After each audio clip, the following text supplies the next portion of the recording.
Good morning. Tech tycoon Mike Lynch's loved ones hope for a miracle. As divers begin day 3 of the search for the capsized super yacht, with 6 people still missing. Well, Italian authorities investigate whether an act of incompetence led to the disaster or if a freak weather incident was responsible. Barack and Michelle Obama rally around Kamala Harris on day 2 of the Democratic National Convention as they give back-to-back speeches. A chance to elect someone who has spent her entire life trying to give people the same chances America gave her. Someone who sees you and hears you and will get up every single day and fight for you.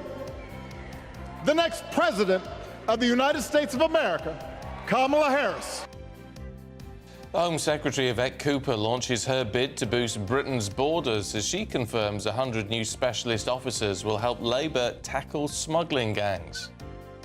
The Liberal Democrats challenge the government to relax planning laws in councils where social housing waiting lists are at a record high. We'll be speaking to their housing spokesperson, Helen Morgan. Obese patients are costing the NHS, on average, £2,000 a year. This morning, we're asking whether it's time to start charging them more. A community in Sandy Row, Belfast, is fighting to keep its local boxing club as the area is grappling with the rising cost of property. And is it time to ban vapes? That's as 1 in 10 of us takes up the habit. Plus, as 1 in 3 puppies bought on impulse get sick before their first birthday, we're investigating the rise in bad breeders. And in the sport, Phil Foden was named PFA Player of the Year last night, with Cole Palmer named Young Player of the Year. Raheem Sterling will probably be looking for a new club in the next week. And Nick Kyrgios says that Yannick Sinner in tennis should be banned for testing positive for a billionth of a gram of anabolic steroid. Some parts of the UK will experience 150 millimetres of rain during the next 36 hours. Other parts of the UK will stay entirely dry. Find the full details in the forecast coming up soon.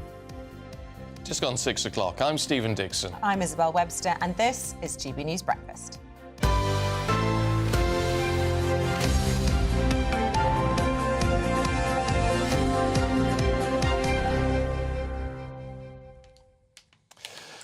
Heck, it's nice to be here. It's nice to see you. Well done for stepping into I early. What are you doing here? Well, I didn't even notice you were I'm here. doing here because, as you may well know, Ellie Costello was desperate to go and see Taylor Swift. Her last night, of course, in the European Eras Tour. And what a night Ellie got to see last night. So I totally understand why. They're long gigs, though, aren't they? I think it's still going on. Is that right? It probably still goes. It's very long. So I got a begging message. Well, we were on yesterday. air. Well, yes, she was were you on air? Stephen going, oh, Stephen hasn't woken up yet, still hasn't replied.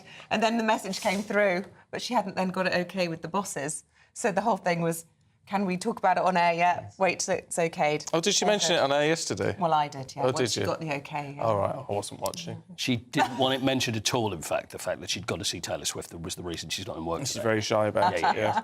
So we won't tell anybody. She did, I will tell you, she did send me a message at midnight. Oh, did she? That's the I've just got back considerate. eating chips in her kitchen, saying that she was like a just good back. night. So she's had a good time. So it woke you up, did it? Just as you were tucked up? Yeah, okay. Yeah. Oh, yeah. Beeping. Ellie eating chips. Yeah, there you go. Bless her, keeps her happy. Absolutely. Right, let's crack on with the news. And the English tech tycoon Mike Lynch and his daughter are amongst 6 tourists still missing after his luxury yacht sank in a tornado off the coast of Sicily. Well, Lynch's former business partner, David Tabizel, shared his thoughts about his friend as the search continues.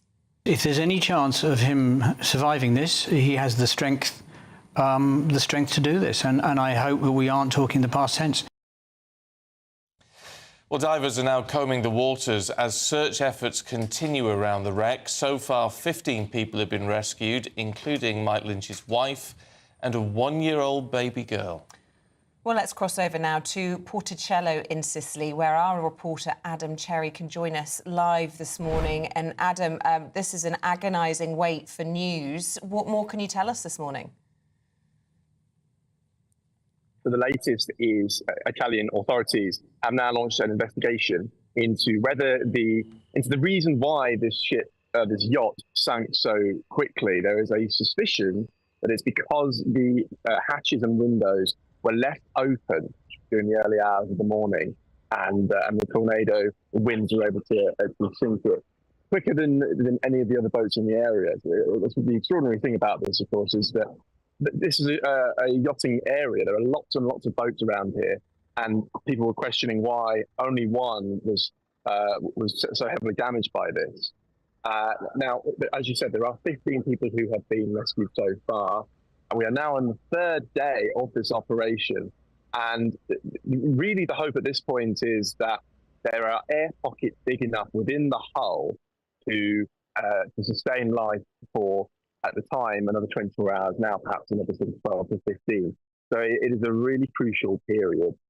The reason it's been so difficult and continues to be so difficult this morning is because the hull remains largely intact on the seabed. It's not very far away from the shore. That's one of the cruel things about this.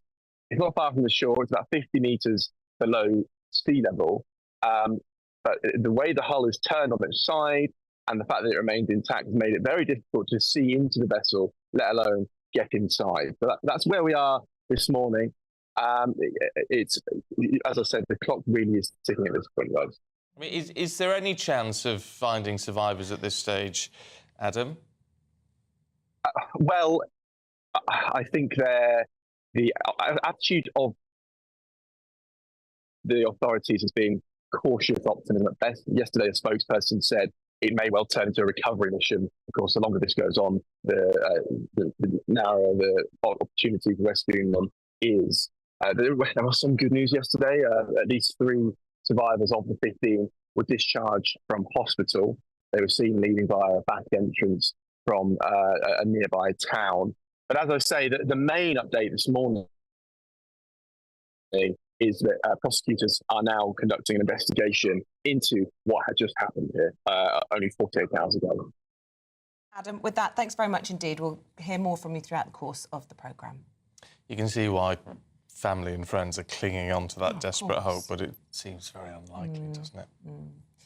Right, let's turn our attention, shall we, to the Democratic National Convention. It is in full swing in Chicago, with the political power couple Barack and Michelle Obama, of course, in their hometown, taking centre stage and supporting the Democratic Party nominee, Kamala Harris. Well, former First Lady Michelle delivered a really impassioned speech at the conference before introducing her husband as the love of her life. Knows, like we do, that regardless of where you come from, what you look like, who you love, how you worship, or what's in your bank account, we all deserve the opportunity to build a decent life. Well, the former US President Barack Obama received a thunderous applause as he took to the stage before making digs at Donald Trump. There's the childish nicknames, the crazy conspiracy theories, this weird obsession with crowd sizes.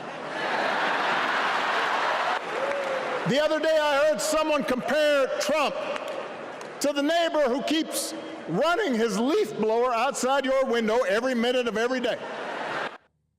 Well, let's head to Chicago. Deputy Editor of The Spectator, Freddie Gray, is there for us this morning. Good to see you, Freddie. What did you make of it all?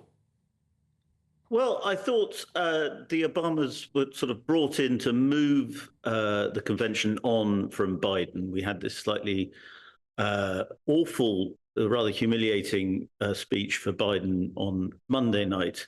And the Obamas were supposed to sort of transition into the future, into Kamala Harris. And Michelle Obama gave a very good speech, probably the best speech of the convention so far. But I think it's very interesting that she did not mention Joe Biden. Because there's supposed to be quite bad blood between Michelle Obama and the Biden family, because Michelle Obama was a friend of Hunter Biden's first wife, and she felt the Bidens didn't treat her very well. Obama, on the other hand, did praise Biden quite eloquently and rather touchingly. And he gave, both of them actually gave these very, very pointed remarks about Trump, while sort of contrasting Trump with Kamala Harris as someone who really had to work for a living and has, got to where she was through decency and grit. It was the best they could do, I think.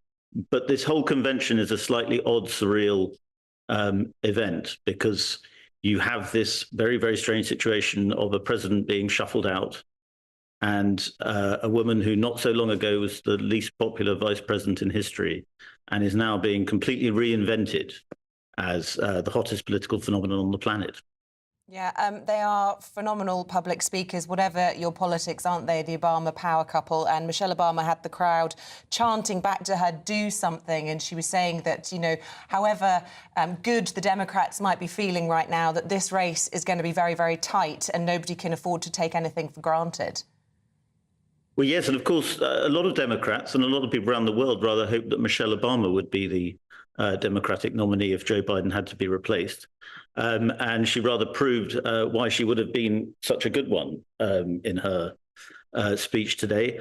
I think actually Barack Obama normally comes on and he always has this line, you know, it's so hard to come up to speak after my wife.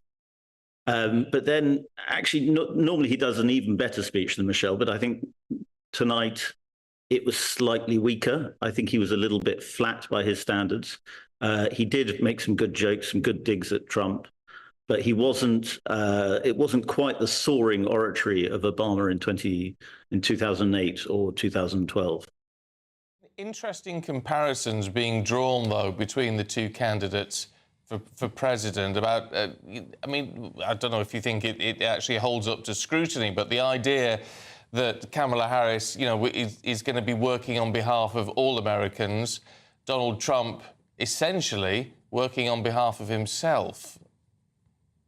Yeah, I mean, it's been quite a familiar Democratic attack line, this on Trump for a while. That he's the president of division and we're the party of unity.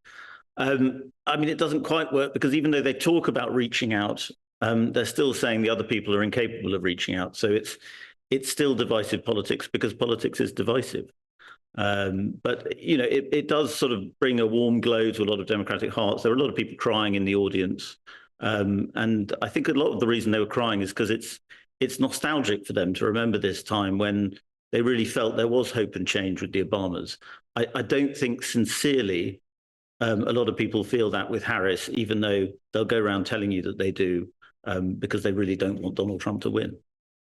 There was quite an audacious part, I think, of Michelle Obama's speech when she was saying whether you are a Democrat or even a Republican or an independent, you know, she was appealing for their votes and just saying, do the right thing, and was trying to espouse, I suppose, the higher ground as their argument, rather than it being a sort of bipartisan election, frankly. Well, yes, I mean, she was. I mean, the whole point of this convention, I think, is to try and broaden the Democratic appeal to people who just can't vote for Donald Trump. They don't particularly like the Democrats, but they can't vote for Donald Trump. The Obamas do have appeal among those people. They are the most popular Democrats on the planet. And so it was an important endorsement from them. But I go back to this point that they're trying to move on from the Biden presidency and just pretend it sort of hasn't happened. But you're in this strange situation where Biden still is the president. He's been humiliated. He's been pushed out. But he still is the president for another 5 months. And so it's a very awkward transition for the Democratic Party to do. And I'm not sure even the Obamas, with their oratorical brilliance, were able to pull it off. OK. Well, we've only got 11 weeks to know if they have. Freddie, thanks very much indeed. Thank you. Great pleasure. Now, new measures to boost Britain's border security are being set out today by the Home Secretary to target, dismantle and disrupt organised immigration crime networks. Well, Yvette Cooper set to recruit 100 specialist intelligence and investigation officers at the National Crime Agency. And the Home Secretary has outlined that the government has new plans for the next 6 months to remove those with no right to be here and enforce penalties on employers who illegally give them jobs. Let's talk to the Deputy Editor of Spiked, Fraser Myers, who's here. Morning to you, Fraser. Good morning. I mean, it certainly sounds like it's got a few teeth. Yes. Has it got enough teeth? Well, this is obviously coming back off the criticism Labour have faced after scrapping the Rwanda plan, that essentially they had no plan other than essentially setting up this border force command. So this is adding some details as to how they're going to potentially, hopefully, smash the human trafficking gangs. I think in many ways, Yvette Cooper is saying she wants to go back to, she wants to deport more people per year than the Conservatives, aiming for 15,000 deportations in the next 6 months. But actually, that's not that difficult because the last Labour government were deporting far more people than the last Conservative government. I think actually probably one of the barriers here is the legal setup, the human rights framework. I mean, you see time after time, case after case of illegal people, illegal migrants who should not be here, who for some reason haven't been deported or who've managed to appeal, numerous times. There was a really horrific case recently of a Kurdish migrant who pushed a Polish man onto the tube tracks, and it turns out that he had actually had 12 other convictions and hadn't been deported, including for sexual offences. Cases like these keep recurring. There's something wrong with the legal system, I think, that needs to be fixed. And you do wonder with Keir Starmer, with his almost, evangelical obsession with human rights law, is he the person that's going to change that? That's where I worry about this. They do claim, though, that they're going to remove more people than have been taken out of this country than since 2018. Yes, and I suspect that can be doable if one way they're going to do that, or they say they're going to do that, is by increasing the number of places in detention centres by about 300. Perhaps that's not enough. But I suppose it might even be easier for Labour to do it because there will be less protest, perhaps, against it. Whenever the Conservatives would open a new detention centre, they would be mobbed by protesters. They would be told this is, evil and far right. Perhaps Labour will get an easier ride from the sort of activist set on that front. Well, this is the strange thing, isn't it, about having a government of a different colouring? That things like that, as you say, potentially easier. Significant reforms to the NHS are easier under Labour. So in some respects, they have more power to do things. It's just whether they actually can get on with it and do it. It's whether they can follow through. And planning reform is another good example. Something that they themselves bitterly opposed when the Conservatives were in power and would say, it's disgraceful for the environment. But now that they are in charge, they realise that some things need to change. And where there's sort of cross-party agreement on these things, Labour is in a position to make those changes because they have the large majority, of course. It just remains to be seen how committed are they to this. Is migration control really the thing that animates the Labour front bench? Probably not, but it is a major issue for voters, and they have every reason to be worried about the next 5 years and the election coming. Yeah, this time yesterday we were speaking to the Secretary of State for Wales, talking about wind turbines, and there's a new poll that's come out this morning, YouGov poll, that shows the government's clean energy blitz is actually being quite popular with the public, but it's actually their decision on winter fuel payments has gone down really, really badly, unsurprisingly. So the sort of giving with one hand, taking with the other. Yeah. It's a difficult path they're walking. Definitely. I think the winter fuel payment came as a big surprise to a lot of people, not least because Keir Starmer himself promised that it wouldn't happen only a few months ago. The green energy plan will be interesting to see. I don't think it can work. I think that renewable energy is vastly overhyped. It has real problems, especially, not least it's intermittent, so wind energy, frankly, can't work when the wind isn't blowing, and it doesn't blow for long sections of the winter. This is a big problem that could come back to bite Labour in the end, and their plan is to decarbonise the electricity grid by 2030. That's just 6 years' time. I think most experts would say that is impossible, if not an extremely tall order. This is probably one of the things I think that could, really come to bite Labour. It could put up our energy bills. It could put up the risks of blackout. And, this is the thing that they should be worrying about. OK. Fraser, good to see you. Thank you. Thank you. It's 19 minutes past 6. Let's have a look at some of the other stories heading into the newsroom this morning. The US Secretary of State Antony Blinken has wrapped up his latest Middle East trip with little hope of a ceasefire deal between Israel and Hamas. Blinken has repeated calls for Hamas to accept a proposal for a ceasefire, telling reporters it needs to get done to avoid wider conflict in the region. This comes amid reports 12 Palestinians have died in an Israeli airstrike on a school housing displaced people. Two people have been arrested after a young girl was stabbed inside a flat in Christchurch in Dorset. The victim is thought to be 8 years old, was taken to hospital. Her injuries thankfully aren't thought to be life-threatening. A man in his 20s has been arrested on suspicion of grievous bodily harm, and a woman in her 50s has been arrested on suspicion of assisting an offender. And the superstar Jennifer Lopez has filed for divorce from the actor Ben Affleck. She made the breakup official on the Hollywood couple's second wedding anniversary. Over 2 decades, the pair have been engaged twice and became known as Benifer by their fans. This marks Lopez's 4th failed marriage and Affleck's 2nd.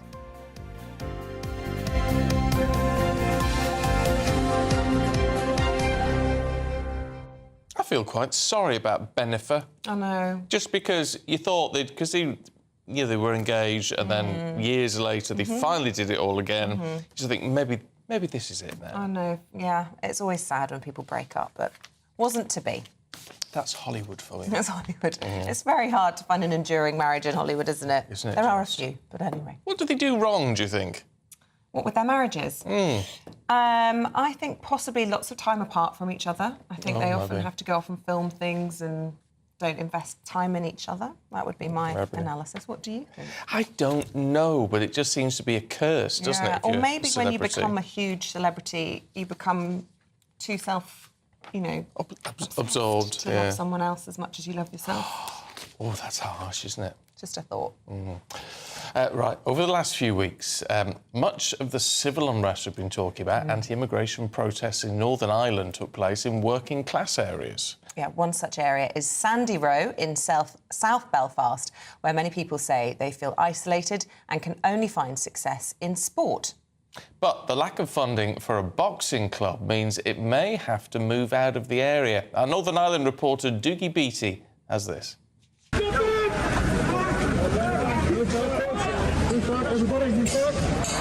It's been absolutely horrendous over the last few days. We have seen some damage to properties which we have to condemn outright, and we have seen rioting in the streets that we have to condemn outright. Nobody in this community wants to see that. But there has been an absolute build-up, I believe, over the years of lack of investment in the area that has now caused a lot of resentment to people who are trying to open business in this area.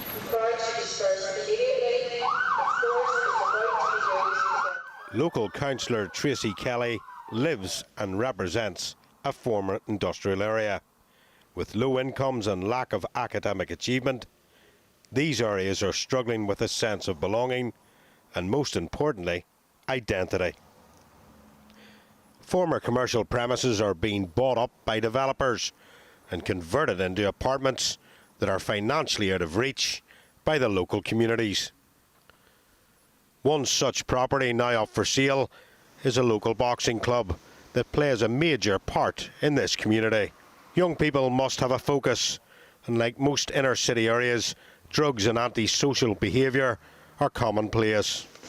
Raymond Curran explains how the club offers a different way. Well, there is a problem, definitely. But when we bring them here, it's like it's the wee safe haven and they've nothing to worry about. We talk them in here. We try to keep them and put them on the right path. And my son came here, he's autistic, so he is, and he came here, he was 15.5 stone, overweight, out of shape, and within about 5 or 6 months, he came here, and you can see him behind me. You know, look at him there, he's 6'3", and he's dropped about 3 stone. He interacts with people, he's come out of his shell, you know, he's made so many friends. You know, just that alone has been great. He used to sit in his room playing his wee Xbox or whatever, and now he actually can't wait to get over here 2-3 times a week. Belfast City Council supplies no funding to this club, while its strategy in other parts of the city supply close to £200,000. But for Sandy Row, the fight for a new home must go on. Dougie Beattie, GB News, Belfast. You ever been into boxing? No. I know lots of I know lots of people who have, though, Yeah. and lots of women. Yeah, it who really changes like lives. it. There's something about boxing that changes lives. So many people that have said that their life could have gone down a particular path, and if it wasn't for the sport. I actually just watched the Klitschko documentary on Netflix last night. Really recommend it. Absolutely fascinating. All about, obviously, being a heavyweight champion of the world, but also everything going on in Ukraine. And he attributes so much of his politics to the way he approaches sport. Anyway, just a anecdote there. Never done it myself. No, me neither. No. I wouldn't want to be on the receiving end either, would you? No. But for a lot of people, it's good. It's good for women and self-defence, all that sort of thing. Right, let's see what the weather's going to do for you today. Here's Aidan. A brighter outlook with Box Solar, sponsors of weather on GB News. Hello, a very good morning to you. Time for the latest forecast from the Met Office for GB News. Fine at first today for many of us, but it is going to turn increasingly wet from the west, wettest in western Scotland. In fact, from mid-morning, that persistent rain already setting in across western Scotland, starting to cloud over with outbreaks of rain moving into Northern Ireland by lunchtime and some spits and spots of rain across western England as well as Wales. Generally clouding over through the Midlands, the south and southeast, but staying dry here and relatively warm, 21, 22 Celsius or so, where further north and northwest, it's going to feel decidedly cool as the wind picks up and the rain sets in. And in fact, it's going to turn even wetter and windier into the evening, with the most persistent and heaviest rain arriving by this stage. And as you can see, a marked contrast between western Scotland, where it's going to be thoroughly soggy, and eastern Scotland, where we've got some good rain shadow and so much drier here. Northern Ireland seeing outbreaks of rain as well, but we're also going to see some very wet weather arriving into Cumbria and southwest Scotland by this stage. Wales, some light showers, but the south and southeast of England mostly dry.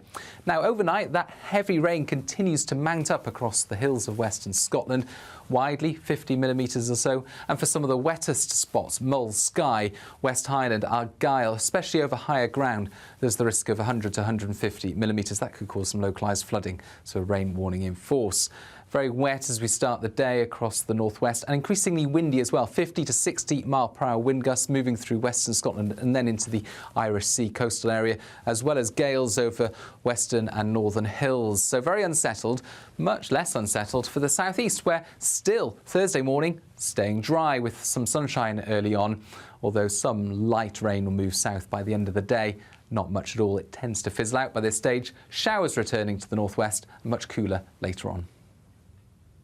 That warm feeling inside from Boxed Boilers, sponsors of weather on GB News. I was just thinking as that came away from the weather, I've no idea what the weather's going to do today. I must concentrate during the forecast. Every day the forecast comes on and I come away going, what's it going to do today? Next time. We forget to watch. Poor Aidan. We'll be furious. Chatting, that's all. Anyway, don't miss this, because this is your chance to get £30,000 of tax-free cash in our biggest ever Great British Giveaway. Yeah, what would you do with all that wonga? Well, if you want to make it yours, here's how you could do it. Don't miss out on your chance to win a whopping £30,000 in tax-free cash to spend however you like. It's extra cash that could really make a difference to your coming year. You could find yourself on that holiday you've always wanted to take, buy that treat that always seemed out of reach, or just send some of those day-to-day financial stresses packing.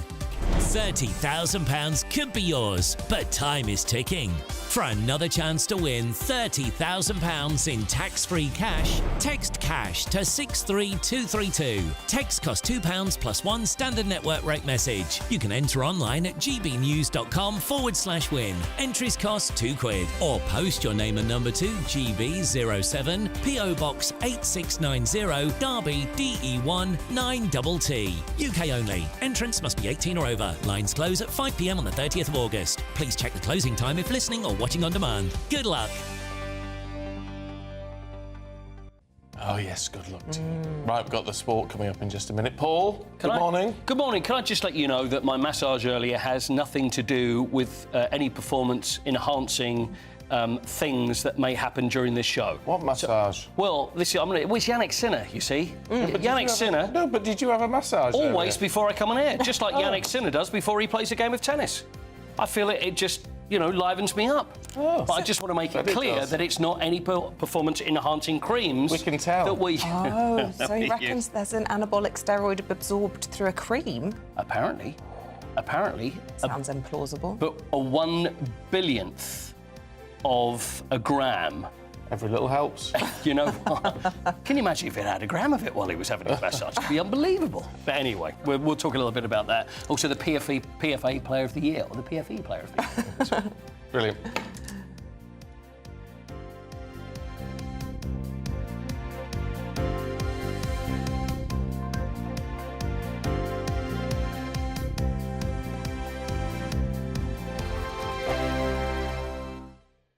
If you want your news to be straight talking, this is a nightmare for the Conservatives again. down to earth, It's not just Nottingham where this is happening, is it? and most importantly, honest, Hard-working, middle-class taxpayers, they'll get their book thrown at them. then catch me, Martin Daubney, Monday to Friday, 3 till 6 p.m. on GB News, Britain's news channel. Good afternoon, Britain. Weekdays from midday. Prince Harry says we need to be more cautious when adopting artificial intelligence. Yes. AI is scary. And I think a lot of people are scared and uncertain.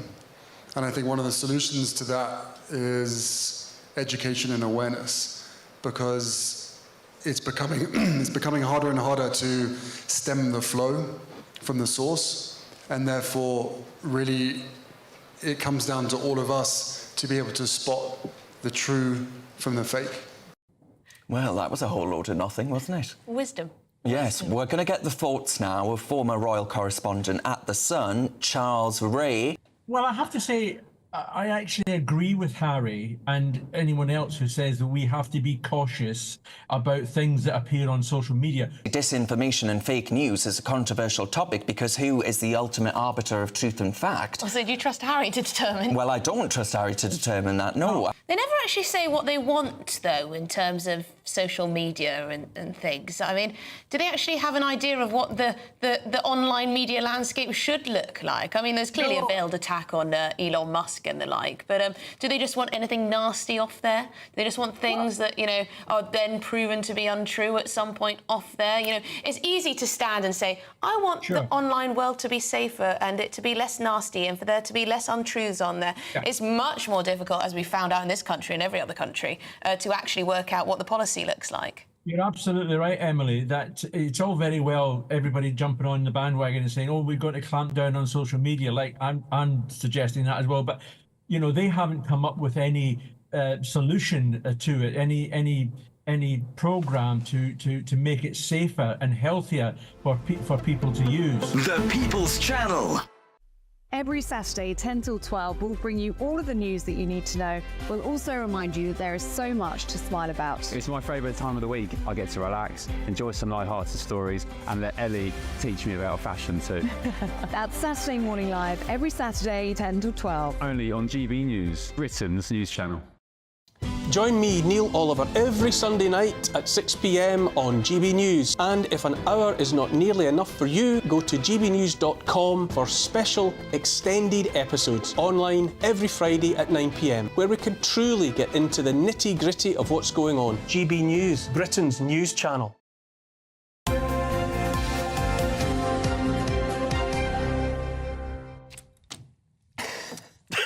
You can explain it, because I'm not. Just talking about our pets. Anyway, let's talk to Paul Coyte about the sport. That sounds like a safer topic. Welcome to Funny Pet Store. Right, PFA Awards. What was your cat doing then? Oh, well, he was just,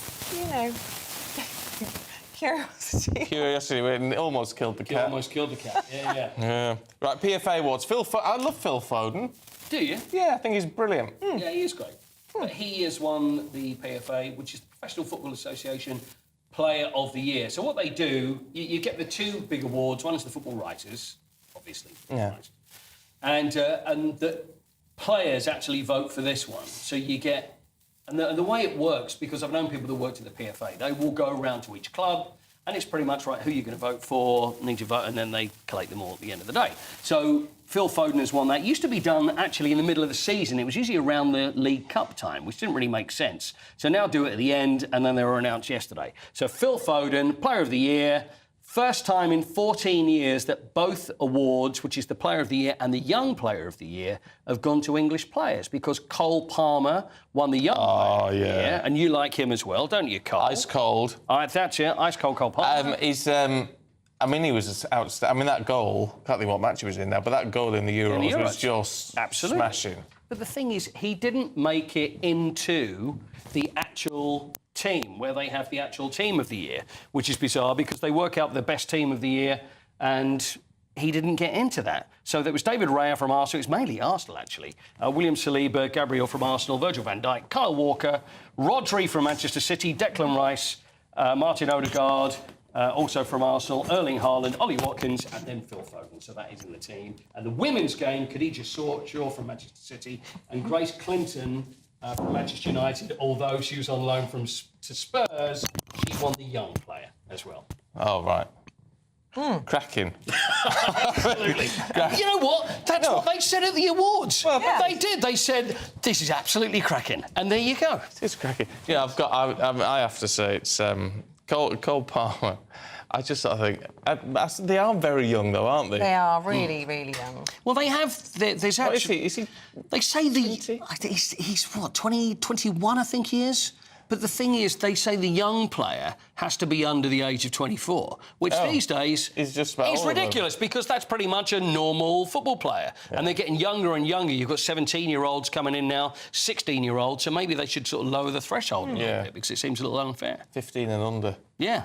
Or maybe they could have an old Player of the Year. Oh, Lord. Anybody who's, like, over 33. Jamie Vardy. Or something. There you go. That's really, really old Player of the Year. 37. So, yeah, exactly. So there's always possibilities. So I think that might be nice for them to think about. Right, what's going on with Raheem Sterling? OK, Raheem, then, is now not in Chelsea's Europa Conference League playoff squad. Is this according to his people? Yeah, well, no, this is actually according to the Chelsea people, and his people have not responded to this either. So he's told on Friday by the manager Enzo Maresca that he is... See, this is the... We talked about that statement that was put out by Raheem Sterling's people, saying that they were, surprised that he wasn't in the squad. But apparently he was told on Friday by the manager that you are not in the plans. So there's a week now. It's a week on Friday is when the transfer window closes. Right. So I'm guessing now's the time you're going to be starting looking for another club. But where to? That's the question. And then Saudi Arabia is always lurking in the background with a huge amount of money, and maybe that's where he's going to go. How damaging is it to him in that it seems like they just want rid? Yeah, it's ego, is it? Surely. I mean, the business is business, and it doesn't matter what you do or where you go. Sometimes the face doesn't fit. Trust me, I know that more than anywhere else. But when it comes to football, it's going to be a matter of... He knows that Chelsea have just been buying anybody. They've got 43 players, so they have to lessen it down. But interestingly, he was the first Todd Boehly signing when the American came in and bought Chelsea. So he was the first one in, and now it looks like he's on his way. But it's going to be ego more than anything else. I don't feel too sorry for him. Do you not? No, just, the violins aren't coming out just yet. Harsh. What about Yannick Singer? I feel sorry for him. Do you? Nick Kyrgios. What, cheating? Well, is it? Is it? And is Nick Kyrgios really the arbiter of morality? Well, Yannick Sinner tested positive then twice for this anabolic steroid. There we are. There's the little carrot top there, because that's all it's... Well, can you say that now? Well, I'm only saying that because, not obviously, but it's because of his fans. Because his fans are called the carrot tops. Oh, are they? Yeah, and they all dress up in carrots, although they deny the fact it's anything to do with his hair. And so do I. Right. But there he is. There he is. But no, so he's got anabolic steroids. Clostebol. Less than 1/1000th of... I mean, how can you find someone guilty for testing positive for an anabolic steroid when it's 1/100000th of a gram? Rules is rules, I guess. So he failed 2 drugs tests. This was at India Wells in March. The contamination, there's always a story about contamination. They say it's due to the therapist or due to the physiotherapist. It's a healing spray that was used to treat a cut.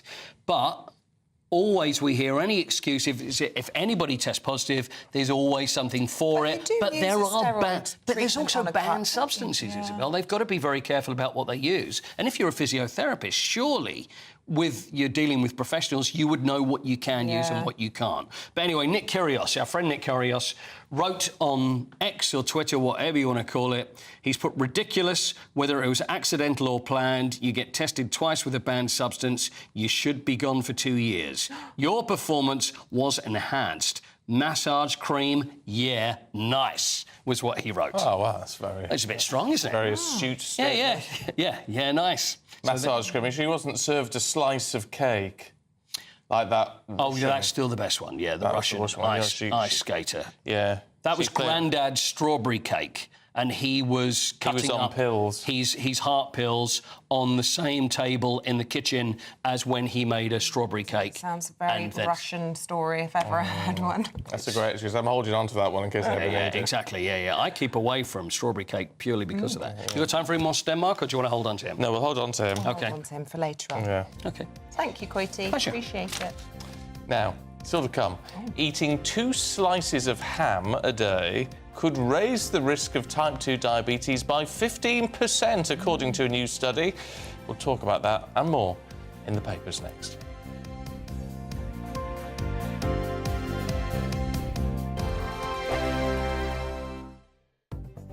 The latest GB News travel.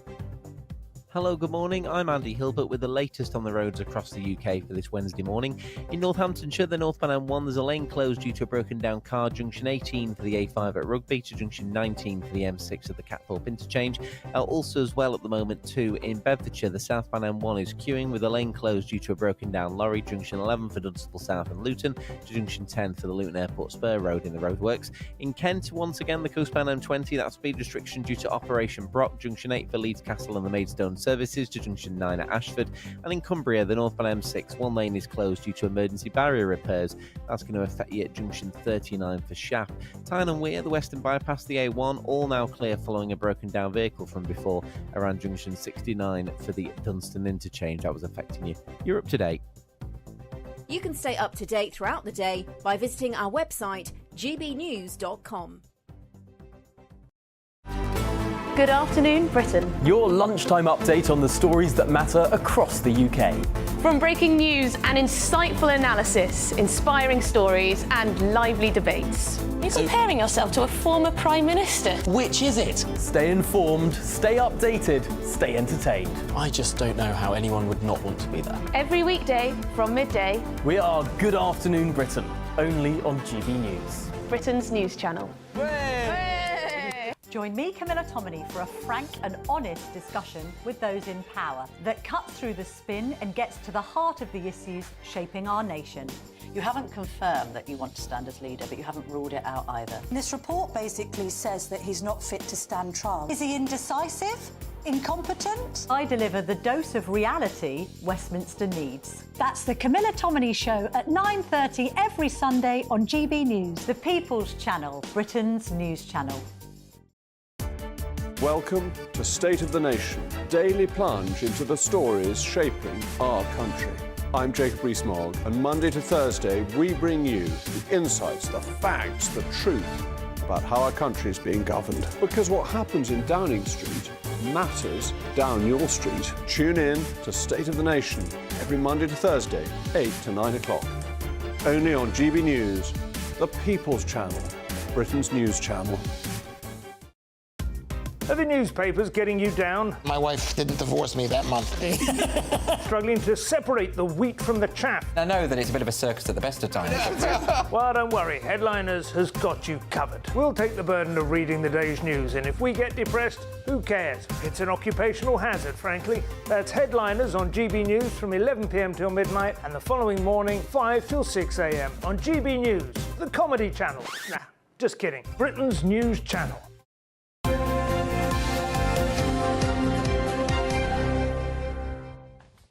Right. Shall I look at the papers? Yes, let's do some work. We're poised.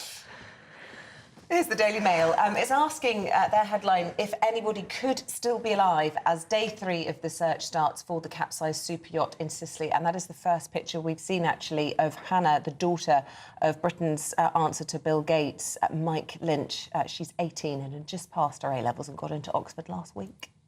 The Telegraph says an investigation is beginning into whether hatches on the yacht were left open, and that caused the rapid sinking. The Times is leading with a warning for the Prime Minister as business leaders claim giving more power to unions will stifle growth.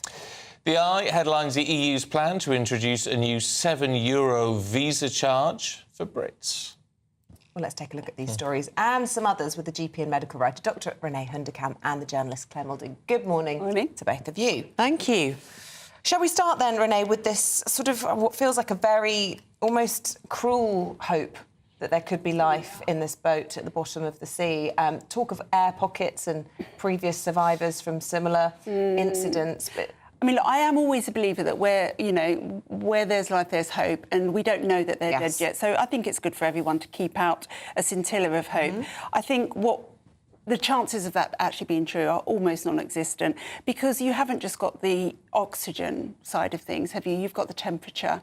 And whilst I know it's in Sicily and the sea temperatures are 3 degrees higher than they normally are, they're still 50 metres down where it's going to be pretty cold. And hypothermia kills pretty quickly. It's very sad. Well, we had his Mike Lynch's best mate on GB News last night, and he was sort of saying, if anyone can survive it, he can.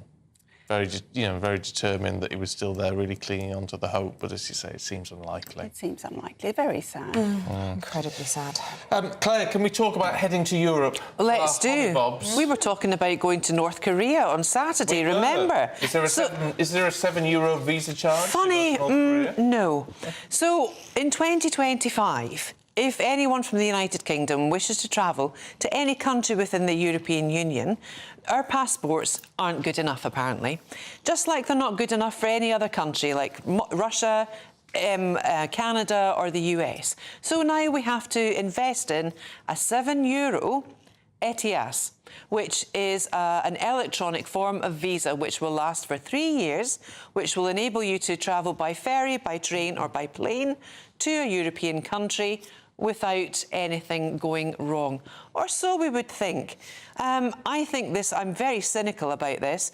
I think this is just a money-making grab. I think it's extortion at its highest level. Surely a British passport, or indeed any passport given through any country, is enough and gives you the validness and gives you the protection and gives the other country the protection too that you are a citizen, a bona fide citizen of the country from which you're travelling from. But, so if you have to get a visa to travel just about anywhere else, you have to pay for exactly to go to the United States. Yeah, but why do we have to pay for visas? Because we're not in the EU. But we're not...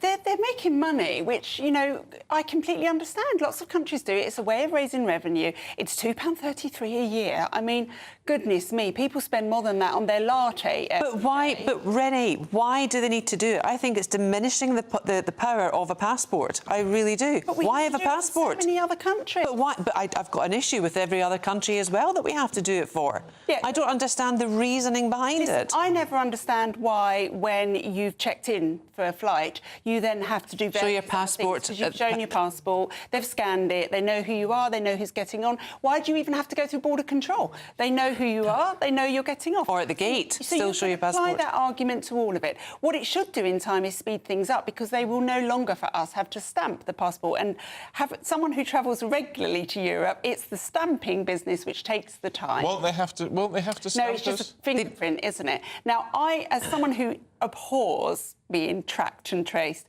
would normally say, I don't want to give my fingerprints, but frankly, I've given it to America to go in there, so, what's the difference? I mean, I get your irritation. Yes. I mean, it is irritating that suddenly for places we've just been able to go to, we now have to do it. But, we voted for Brexit, and but did people vote for this? I don't think people realised that this would be part of the deal. They didn't. I think this is... Labour have promised this reset, but the EU saying we're not even doing any special... I think the Europeans are just behaving as if it's a toxic divorce, and they're just doesn't matter. It's the principle, Renee. It's the principle. Frankly... And you're a very principled lady, so I'm surprised. Pay £2.33 to not be part of that failing economic bloc. What experts are saying, and airlines and holiday firms say that there'll be lots of travellers that just aren't wised up to this, and they'll be then facing queues of 96 hours and delays to travel. So we've got a year to get our head around it. Well, put more staff on the gates. That's the answer. They're not manning the gates enough to make it more physically attractive to go through. It's just incredible. I waited an in this hour day and age. at the weekend at Heathrow in the child line because they had one border. See, that's ridiculous. One. Yeah. Well, and Border Force are going on strike as well. It usually runs better when they go on strike because they get the army in. Right. Let's talk about Yvette Cooper pledging to lock up and deport more migrants than have happened since 2018. Well, we know that won't happen, don't we?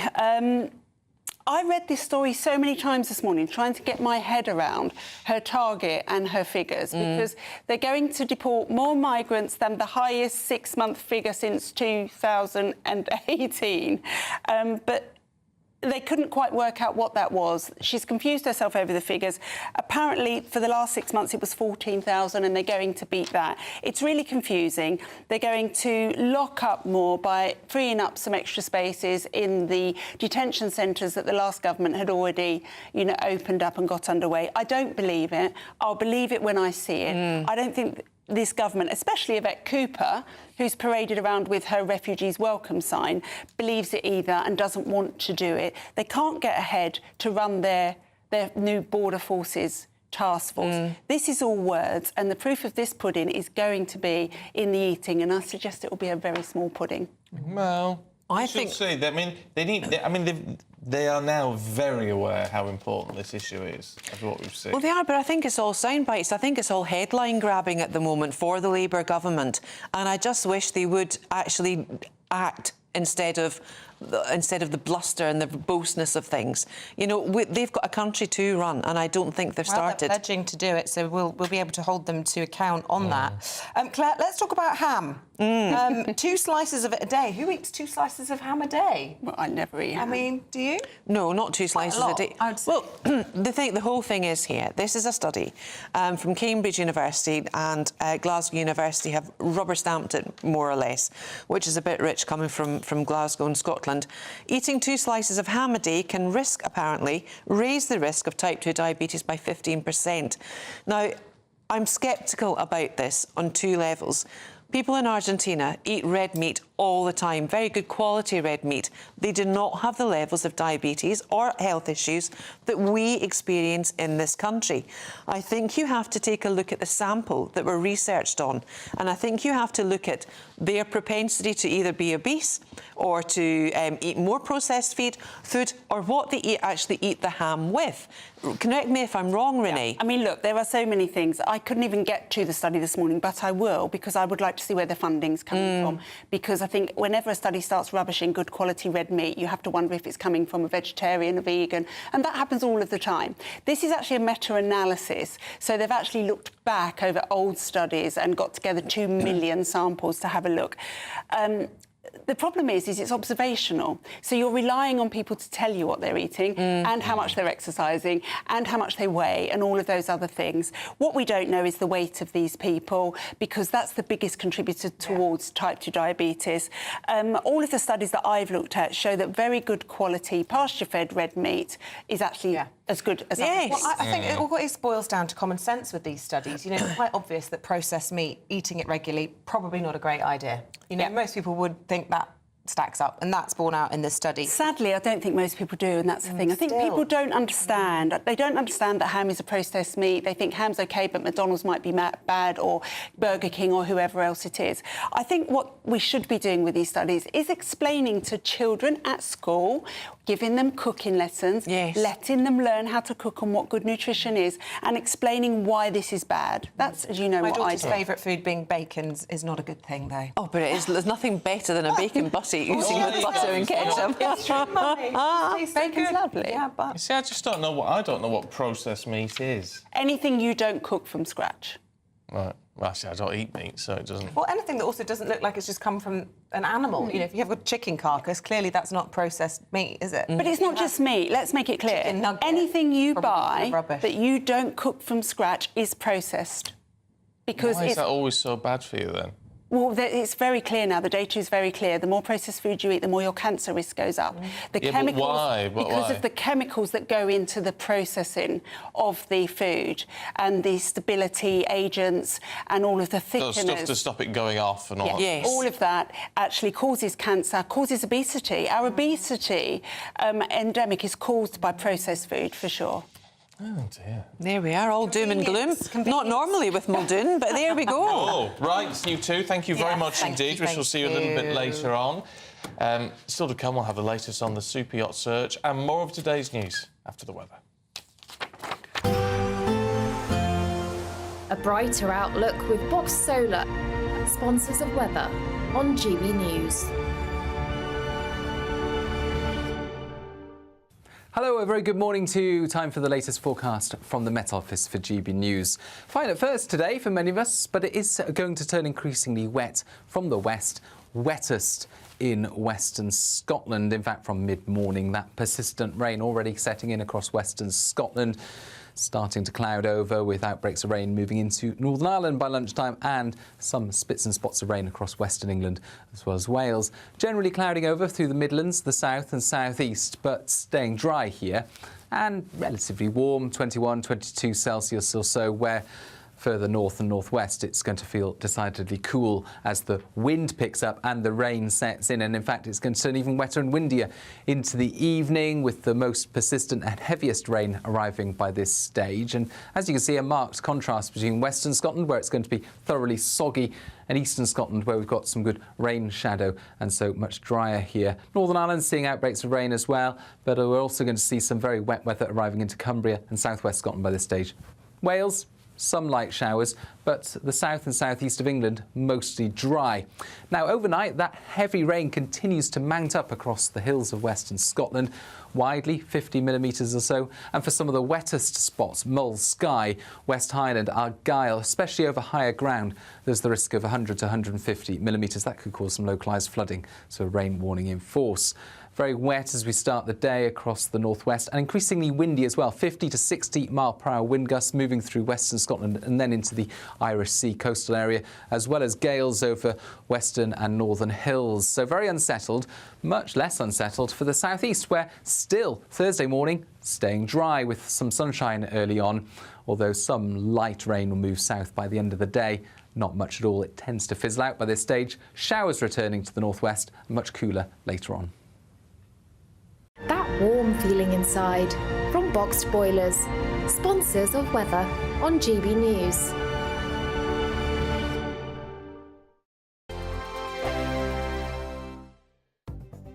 The latest GB News travel. I'm Andy Hilbert. Good morning with the latest on the roads across the UK for a Wednesday morning. In Northamptonshire, the northbound M1 all now clear following that broken down vehicle. That was affecting the junction 18 for the A5 at Rugby to junction 19 for the M6 at the Catthorpe interchange. Currently in Bedfordshire, the southbound M1 very slow due to an earlier broken down lorry from junction 11 for Dunstable South and Luton to junction 10 for the Luton Airport Spur Road. Queues are back to junction 11A for Dunstable and also Luton North this morning in the works. In Kent, the coastbound M20, that speed restriction in place due to Operation Brock. That's going to affect your junction 8 for Leeds Castle and the Maidstone services to junction 9 at Ashford. And in Cumbria, the northbound M6 one lane is closed due to emergency barrier repairs. That'll affect your junction 39 for Shap. In London, in Tottenham, High Road is closed because of an accident between Percival Court and Langhedge Lane. That will affect you. You can stay up to date throughout the day by visiting our website gbnews.com. We could be calling you with the news that you've won our latest Great British giveaway, an incredible £30,000 in tax-free cash. Hi, I'm John from sunny North Yorkshire, and I've just won £20,000 in the GB News Great British giveaway. It didn't cost much to enter, but of course if you're not in, you can't win. And here I am having won £20,000, and that's tax-free, so I'm rather pleased I did it. For another chance to win £30,000 in tax-free cash, text CASH to 63232. Text costs £2 plus one standard network rate message. You can enter online at gbnews.com/win. Entries cost £2. Or post your name and number to GB07 PO Box 8690 Derby DE1 9TT. UK only. Entrance must be 18 or over. Lines close at 5 p.m. on the 30th of August. Please check the closing time if listening or watching on demand. Good luck. If you want your news to be straight talking... This is a nightmare for the Conservatives again. Down to earth. It's not just Nottingham where this is happening, is it? And most importantly, honest. Hard-working, middle-class taxpayers, they'll get their book thrown at them. Then catch me, Martin Daubney, Monday to Friday, 3 till 6 p.m. on GB News, Britain's news channel. We're proud to be GB News, the People's Channel. And as you know, we always love to hear your views. Now, there's a new way of getting in touch with us at gbnews.com/yoursay. By commenting, you can be part of a live conversation and join our GB News community. You can even talk to me, Bev Turner, or any of the members of the GB News family. Join me, Nana Akwe, for an informative, interactive news programme with a difference. It's fun. It's true. You're not wrong. No one will be cancelled. Lovely. Join me from 3 p.m. every weekend, only on GB News, Britain's news channel.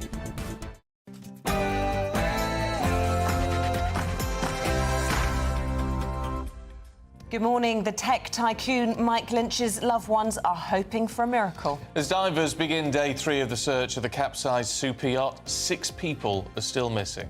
Well, Italian authorities investigate whether an act of incompetence led to the disaster or if a freak weather incident is responsible. Barack and Michelle Obama rally round Kamala Harris on day 2 of the Democratic National Convention as they give back-to-back speeches. A chance to elect someone who has spent her entire life trying to give people the same chances America gave her. Someone who sees you and hears you and will get up every single day and fight for you. The next president of the United States of America, Kamala Harris.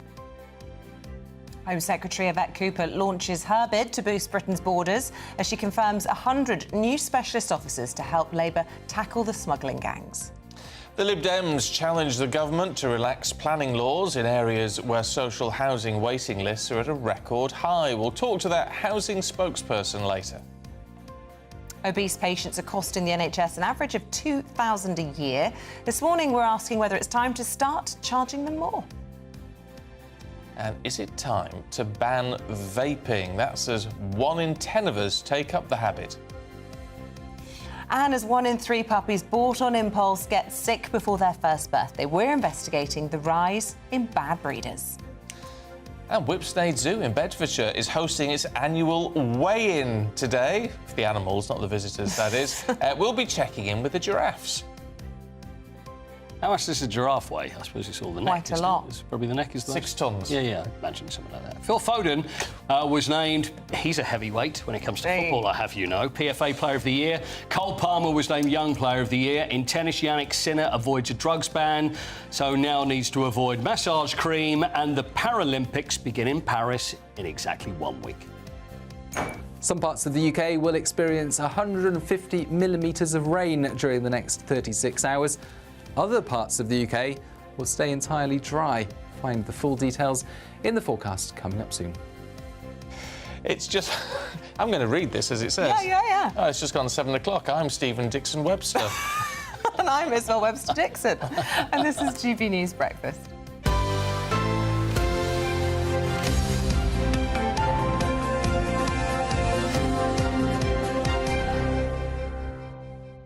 Double-barrelled. Double-barrelled. We're bigamists, the pair of us. Does that mean I'm your child? Yes, exactly. That's lovely. Yes, well, you're certainly spilling tea like a child all over the desk. Gloss over that. The thing is, I've got to say, though, I always say whoops-a-daisy. And I Oh, know dear. it's not a very... Whoopsie. I'm like, oh, whoops-a-daisy. Yeah, And Frank Spencer. I know, I still say it all these years I on. love that. It's like Terrible. Notting Hill. I know, film. and I watched that and I thought, well, what's wrong with that? And when he said whoops-a-daisy, and I still say it. And Yeah. I think I'm the only person I know that still says Coity something. just finished his headlines with a flourish, flicked his hand out and Yeah. sprayed tea all over Stephen. I'm so sorry. I'm going to soak it up with The Guardian. OK, fine. Which, frankly, is best to do with it. There we Stop are. it. Well, it's That's true. it. Here you go, giraffes. Oh, yeah, how much do they weigh? About a ton. You said 6 tons. I did say I overestimated. So a ton, which doesn't sort of sound like a lot, but that is 157 stone. Oh. That's... I would never imagine they were that much. No. I mean, they're big. I do love a giraffe. I you know love what a I love about giraffe? I like their mouths. It's sort of like that. You know, that's sort of Wasn't like... expecting that. I do. I like they've got lovely mouths. It's like camels have got those. I like their yes, I know what you eyelashes, mean. but that's a girly thing to say. They've No, got I like those fabulous too. eyelashes. I do love a giraffe. I think it's my favourite. Is it just me, or does an annual weigh-in seem a little excessive? You know, why do they need weigh? I'm sure they don't enjoy being weighed, these animals that should be Why do prowling they the weigh? savannah. Well, probably to monitor obesity, but just weighing them every year? Yeah, but you need to know what they weigh for if you need medication and things. Like if you weigh the cat, don't you don't weigh get- Hector? Yeah, but if he's a pet and he's used to being handled. But these giraffes are supposed to be roaming the savannah. Yeah, but you've got to give them the right amount of antibiotics. Should they need Well, we'll it. find Do out. you walk them on? Do they have a big scale? Well, I hope Because so. they have at the vets where you can just walk the dog or the cat on. Yeah. Do they have a very large one of those? We shall find out a little bit later on, but I think they're probably in a winch. You see, I think they're that's probably unnecessary. winched If they up. are, I think that's Yeah. bad. But we'll get on to that. Well, you're very caring about animals. I do This care is a lot. true. Yes, I do. Never apart from Hector, are I you? know, bless him. There for My everything. favourite cat. Oh, There yours for as everything. well. You love yours as well, don't you? Let me tell you, I got a fabulous jumper yesterday For your dog. with the pets embroidered on, and you won't believe the likeness. Of Are you them. about to show me a picture? It looks exactly, especially Timmy. Aww. It looks exactly like that. If I zoom that in. Oh, I'm not sure if that looks like Rex. Oh, it does. Does it? Yeah. And I hold you. Look at that. And that's on a sweatshirt, and that's embroidered on. Did Rex give you a look when you wore the jumper and sort of like raise his eyebrows? Last night he was like, "What's going on?" But that looks exactly like Timmy. It's terrible. The little way they've got the face. Where did you and get everything. that? I need to get one of Hector. Well, I can't. Did you commission it? I can't advertise on television. sorry, okay, tell me in the but other but it's on my Instagram, Stephen All right. GB News, so you can have a look at the Fabulous. company that makes them. But it's brilliant. That It is lovely. You need for your two. I would like that, and maybe they could have little jumpers with We could you get them on towels as well. Yeah, I don't know if they do towels, but you could try it all. But it's great, isn't it? It's really nice. It's very sweet. Yes. I feel like Johnny Morris on Animal Magic. Can you do the voices? Yeah, when he used to do the voices for us. That's my favourite. God, that takes me back. Right, we better should we crack do the on. news? Yes, go on and then. it's a serious story to start with, of course. The English tech tycoon Mike Lynch and his daughter remain missing, along with 6 tourists. They are among those 6 tourists after the luxury yacht sank in a tornado off the coast of Sicily. Lynch's former business partner, David Tabizel, shared his thoughts on GB News about his friend as the search continues. Any chance of him surviving this, he has the strength to do this, and I hope that we aren't talking the past tense. Well, divers are now combing the waters for a 3rd day as Italian officials begin to investigate exactly what led to the sinking. Well, let's cross over now to Porticello in Sicily, where our GB News reporter Adam Cherry can join us live with updates on the ongoing operation there. And it's proving quite a complex mission to not only get down 50 metres into the sea, but to get inside and search the vessel, which I suppose quashes many hopes for survival in this, frankly.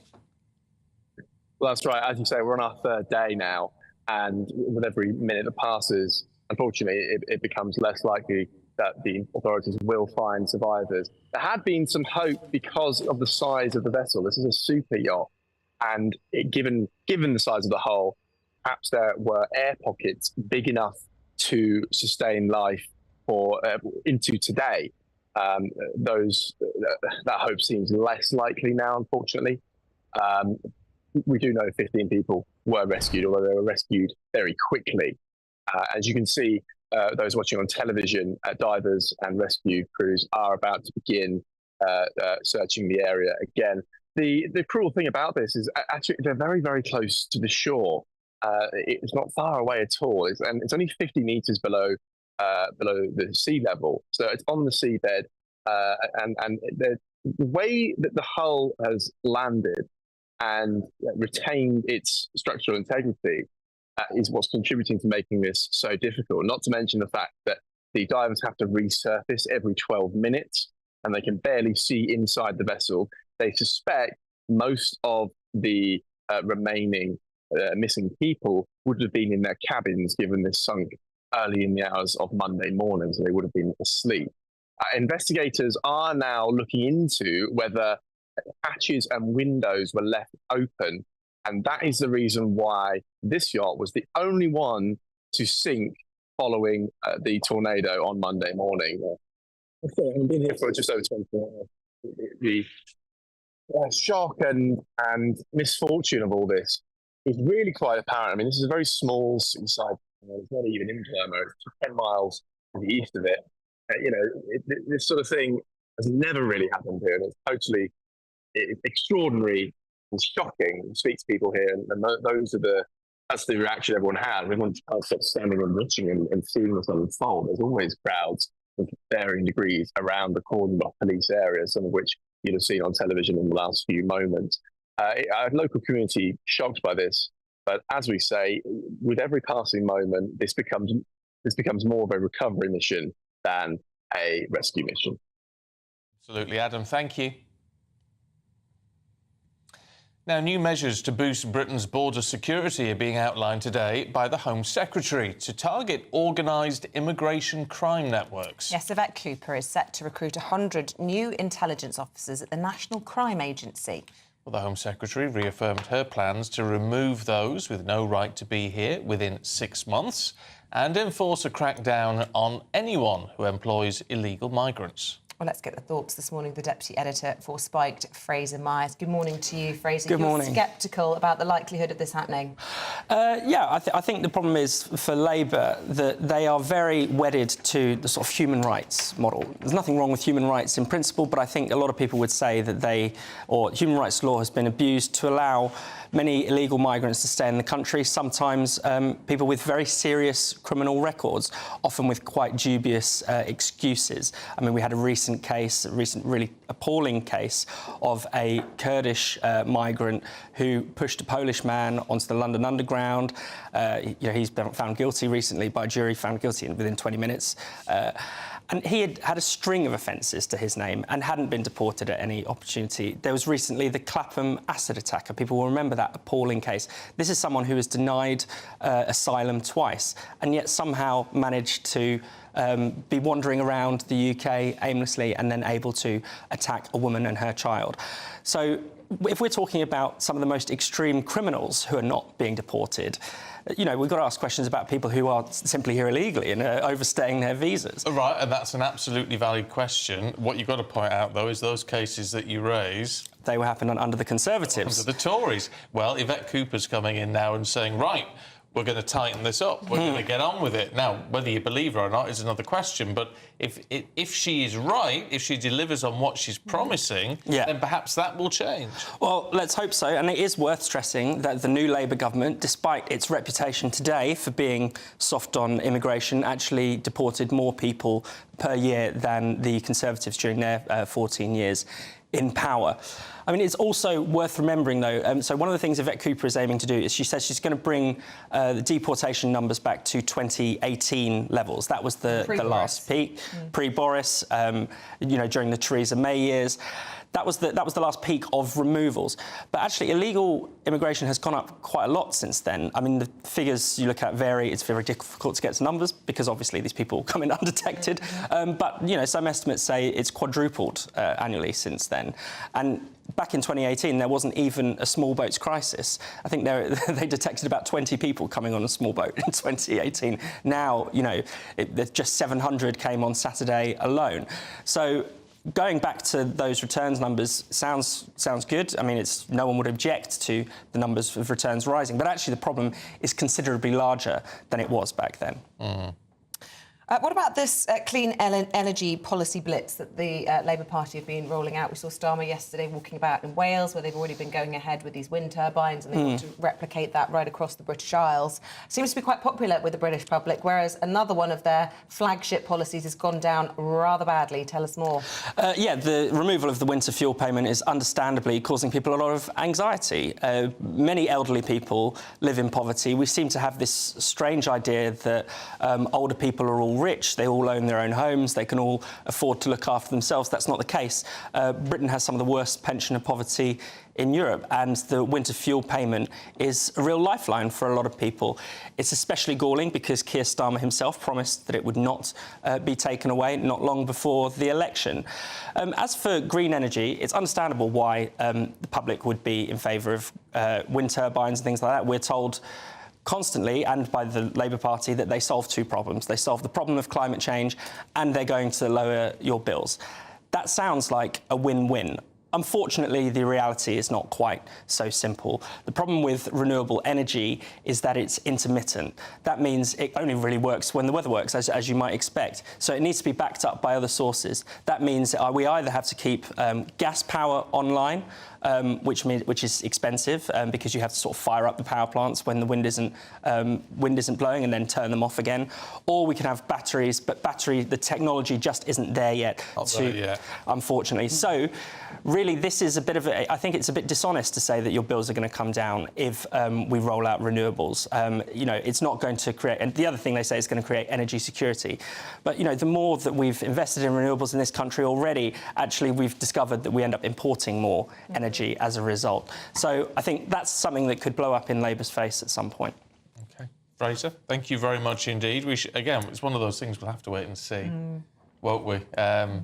Maybe it'll work. Maybe it'll work. I hope so. I mean, look, I want my bills to go down. Bills, the bills is, you know. Please, one day. Yeah. OK, 7:14. Let's take a look at some of the other stories coming into the GB News newsroom this morning. Well, the US Secretary of State, Antony Blinken, has wrapped up his latest Middle East trip with little hope of a ceasefire between Israel and Hamas. Blinken repeatedly called for Hamas to accept a proposal for a ceasefire, telling reporters it needs to get done to avoid wider conflict in the region. It comes amid reports that 12 Palestinians have died in an Israeli airstrike on a school housing displaced people. 2 people have been arrested after a young girl was stabbed inside a flat in Christchurch, Dorset. The victim, believed to be just 8 years old, was taken to hospital, and her injuries are thankfully not believed to be life-threatening. A man in his 20s has been arrested on suspicion of causing grievous bodily harm, and a woman in her 50s has also been arrested on suspicion of assisting an offender. Jennifer Lopez has filed for divorce from Ben Affleck. She made the breakup official on the couple's 2nd wedding anniversary. It's nice. Over 2 decades, the pair have been engaged twice, known as Benifer to their fans. This is the end of Lopez's 4th marriage and Affleck's 2nd.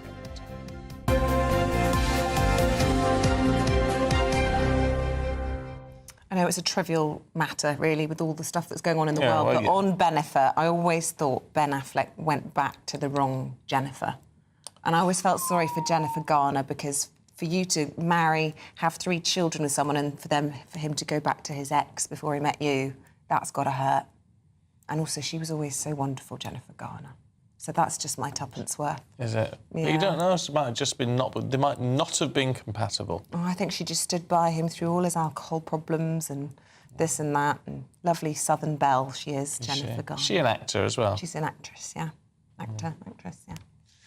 Look her up. I'm not really across celebrity like that. No, but you're sad about it, you said. I do feel a bit sad, just because I thought, well, they'd tried and failed, and then tried and really tried to make it work. But 2 years in, it's not.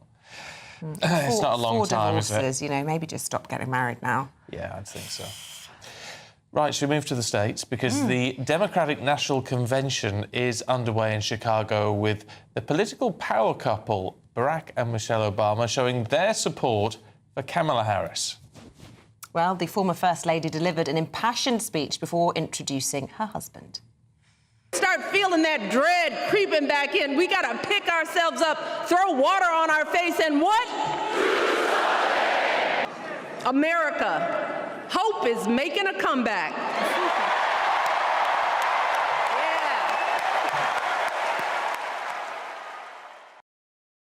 I tell you what, whether you like their politics or not, the Obamas can make a speech. My goodness me. And she stole the show, I think, last night. Absolutely. But she's the one who says, I'm not a politician. I would never run. She actually hates politics. But they can deliver a speech, you know, and it's important in this sort of business. Well, President Obama used his speech to take aim at Donald Trump.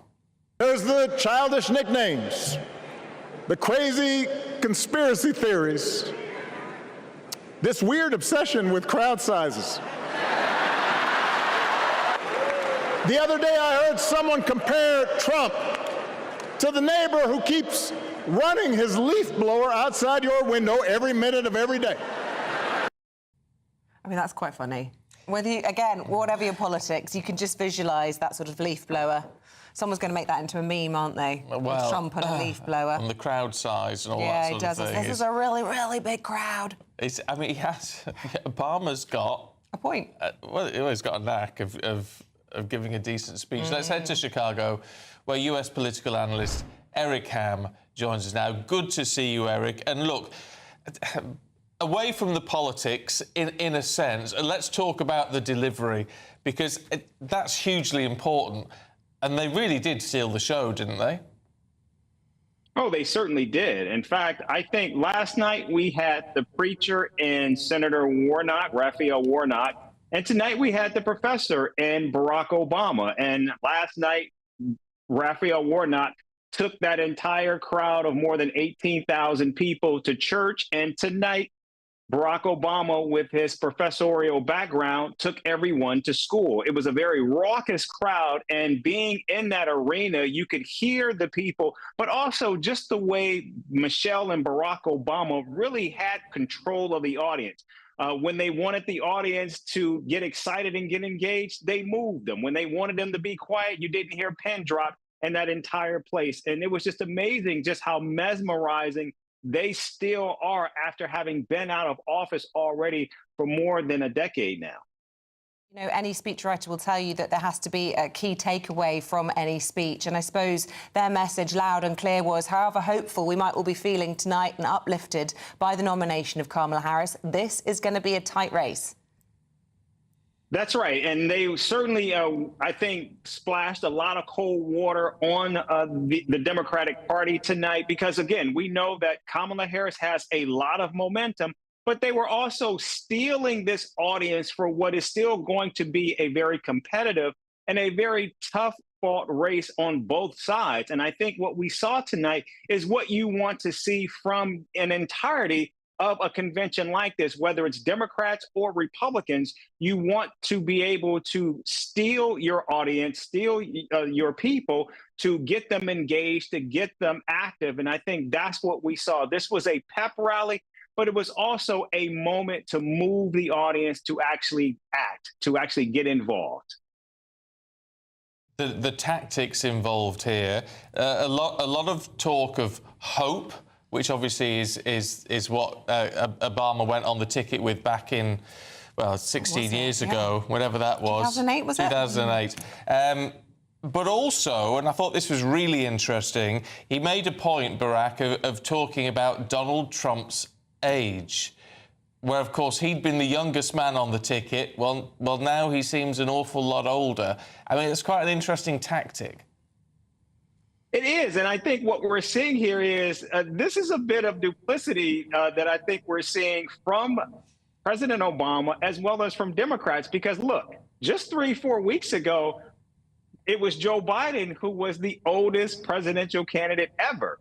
And now that he is out of the race, we are seeing Democrats trying to certainly take advantage of that moment, given the age of Donald Trump. And so I think what you're going to see in this race is every candidate attempting to try to use every advantage they can to get a leg up, particularly given how close this election is expected to be. The Obamas, obviously in their hometown of Chicago, and if you followed their story, they were very much into sort of community activism before they went down the sort of White House path. And they definitely drew on that, didn't they, last night, talking about if you want change, don't boo, vote. And obviously then Michelle Obama, they're getting the crowd to chant back to her, you know, whatever the question was, they were replying, do something. The message very much was, you know, vote with your feet. That's right. And I think given the fact that this is a bit of a homecoming for Barack and Michelle Obama, I think they certainly use that to their advantage. Again, they are seen as a royalty here in Chicago, even though they don't live here full time anymore. But also, I thought what was interesting was how Barack Obama actually used the moment to also tie himself to Kamala Harris.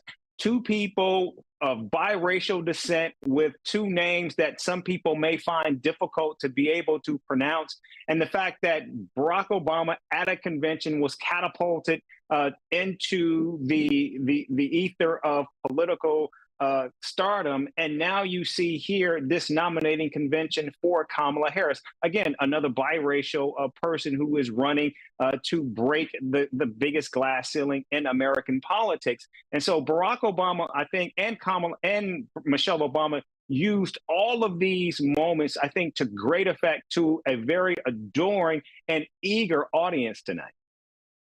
Good to see you. Thank you very much indeed. Interesting point from Ian, who's been in touch, saying the Obamas did steal the show, but politics in the US is pure theatre. The polarised country gets the same people behind the scenes, no matter who's flying about in Air Force One. I don't know strictly how true that is. I mean, they do have a sort of civil service style thing like we do. But you could say the same over here, couldn't you? The civil service runs a lot of it. But they've got to get policy direction from whoever's in charge. But there's a lot about personality. Mind you, Obama did say, you know, we need to move away from personality politics. Because obviously Trump does capitalise on that. That's his selling point. Well, yes, but Republicans yesterday warning Trump, you now really need to get into policy because you can't get this election over the line just on the personal digs. And I think J.D. Vance might very much be driving that over the next couple of months as sort of being the intellectual part of that ticket, I suppose, if you like, with the policy proposals. It will be interesting to see how the Kamala nomination ends up changing the Trump sort of route over the next few weeks. It's certainly going to be interesting, isn't it? It is. Is the weather going to be interesting today? Good question. Let's try and watch it this time. This time we are going to watch Aidan McGibbon. Morning, Aidan. A brighter outlook with Box Solar, sponsors of weather on GB News. Hello, a very good morning to you. Time for the latest forecast from the Met Office for GB News. Fine at first today for many of us, but it is going to turn increasingly wet from the west, wettest in western Scotland. In fact, from mid-morning, that persistent rain already setting in across western Scotland, starting to cloud over with outbreaks of rain moving into Northern Ireland by lunchtime and some spits and spots of rain across western England as well as Wales. Generally clouding over through the Midlands, the south and southeast, but staying dry here and relatively warm, 21, 22 Celsius or so, where further north and northwest, it's going to feel decidedly cool as the wind picks up and the rain sets in. And in fact, it's going to turn even wetter and windier into the evening, with the most persistent and heaviest rain arriving by this stage. And as you can see, a marked contrast between western Scotland, where it's going to be thoroughly soggy, and eastern Scotland, where we've got some good rain shadow and so much drier here. Northern Ireland seeing outbreaks of rain as well, but we're also going to see some very wet weather arriving into Cumbria and southwest Scotland by this stage. Wales, some light showers, but the south and southeast of England mostly dry. Now, overnight, that heavy rain continues to mount up across the hills of western Scotland, widely 50 millimetres or so, and for some of the wettest spots, Mull, Skye, West Highland, Argyll, especially over higher ground, there's the risk of 100 to 150 millimetres. That could cause some localised flooding, so a rain warning in force. Very wet as we start the day across the northwest, and increasingly windy as well. 50 to 60 mile-per-hour wind gusts moving through western Scotland and then into the Irish Sea coastal area, as well as gales over western and northern hills. So very unsettled, much less unsettled for the southeast, where still Thursday morning staying dry with some sunshine early on, although some light rain will move south by the end of the day. not much at all. It tends to fizzle out by this stage. Showers returning to the northwest, much cooler later on. That warm feeling inside from Boxed Boilers, sponsors of weather on GB News. Kind of wish I hadn't watched it. I know. Wasn't very summery, was it? No, never mind. Well, this will cheer you up. 2 weeks left to get your entry into our £30,000 Great British Giveaway. And, of course, it is our biggest prize that we've given away so far this year. Yes, but you can't get your hands on it, of course, if you're not in the competition. So here's how you do it. We could be calling you with the news that you've won our latest Great British Giveaway, an incredible £30,000 in tax-free cash. Hi, I'm John from sunny North Yorkshire, and I've just won £20,000 in the GBNews Great British Giveaway. It didn't cost much to enter, but of course if you're not in, you can't win. And here I am, having won £20,000, and that's tax-free, so I'm rather pleased I did it. For another chance to win £30,000 in tax-free cash, text cash to 63232. Text costs £2 plus one standard network rate message. You can enter online at gbnews.com/win. Entries cost £2. Or post your name and number to GB07 PO Box 8690 Derby DE1 9TT. UK only. Entrance must be 18 or over. Lines close at 5 p.m. on the 30th of August. Please check the closing time if listening or watching on demand. Good luck.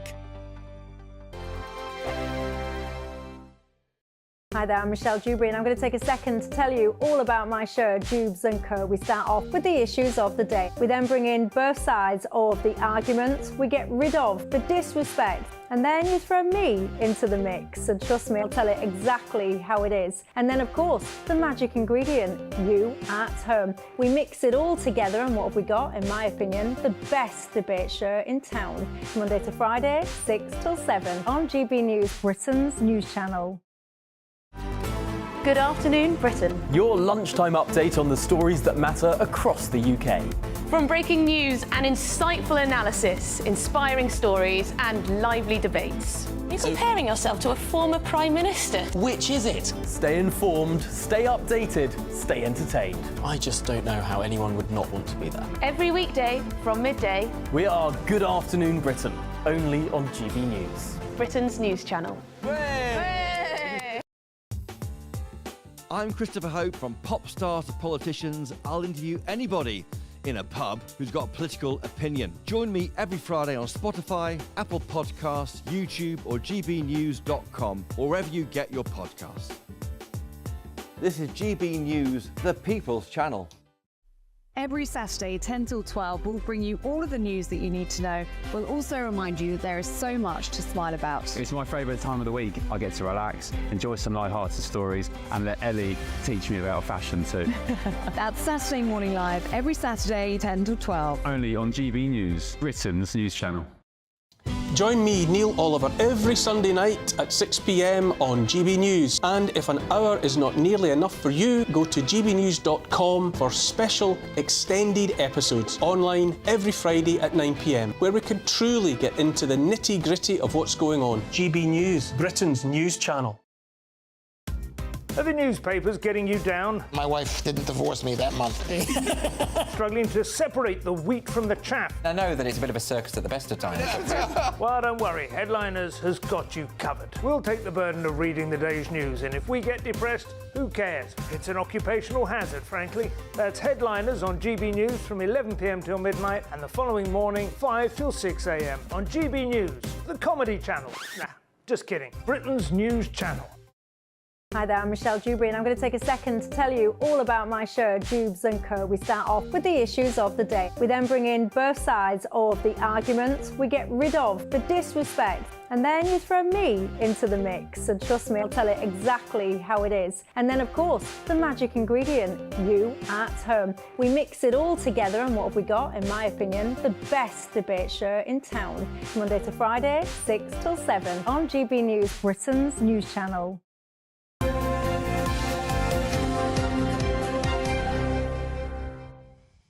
Now, obese patients are costing the NHS an average of about £2,000 a year, according to the latest research. Well, the study found that people who are overweight are more likely to need GP appointments and medication, and costs rise dramatically as these patients enter into middle age. But is it right that taxpayers foot the bill for obesity-related health issues, or should we start charging these people at the point of use? Well, let's talk to former presenter of Fat Families, Steve Miller, and showbiz commentator Danielle Mason. Good to see you both this morning. Steve, we need to be sort of sympathetic, don't we? If people have health issues related to their weight, that's what the NHS is there for. Yes, it is about being sympathetic and supporting people, but this is really about motivation as far as I see it, and weight loss is a motivation issue. So if someone has no mitigating circumstances and they can lose weight, but through their own stubbornness they just can't be bothered, then I think those people should be charged. And we have to remember, at the moment we have this massive queue to get a GP. It's very, very difficult. And if people are just, not bothering to lose weight to improve their own health when they actually can do, well, I think we need to get out the stick and forget the carrot. Danielle, what do you think about that? Because a lot of people would say it's a slippery slope. You start charging obese people for wanting to use the NHS, then you have to charge smokers when they have problems with their lungs. You have to charge rugby players if they break a bone, somebody who rides a horse and ends up with a cracked skull. Where do you draw the line? Well, you can't really. It would be totally discrimination. If they started doing that, then there'll be other areas that need to be looked into, like your mental health, your smoking. And let's not forget, these obese people probably do play. Oh, apologies, Danielle. Danielle, forgive me. We're just going to leave you there for a minute, Danielle, and see if we can sort your line out, because it's really bad. But I tell you what, Steve, she raises an interesting point, doesn't she? That if you apply it to one segment of society, you've got to apply it to all. Arguably, yes, like smokers, and it seems common sense to me. But when it comes to weight, unfortunately, in the UK, we have got this culture, this mentality that, you have the right to be fat, and you do have the right to be fat. But if you're going to choose to be fat and not worry about it, why should the taxpayer pay for you when you become ill? So I think, again, it's not about me saying, oh, let's be cruel to fat people at all. I support these people daily. But it is about recognizing that motivating people isn't just about strokey all the time. Sometimes you have to implement something that is, perceived as a bit of a stick. And I think people being charged for their healthcare, if they just can't be bothered, is right.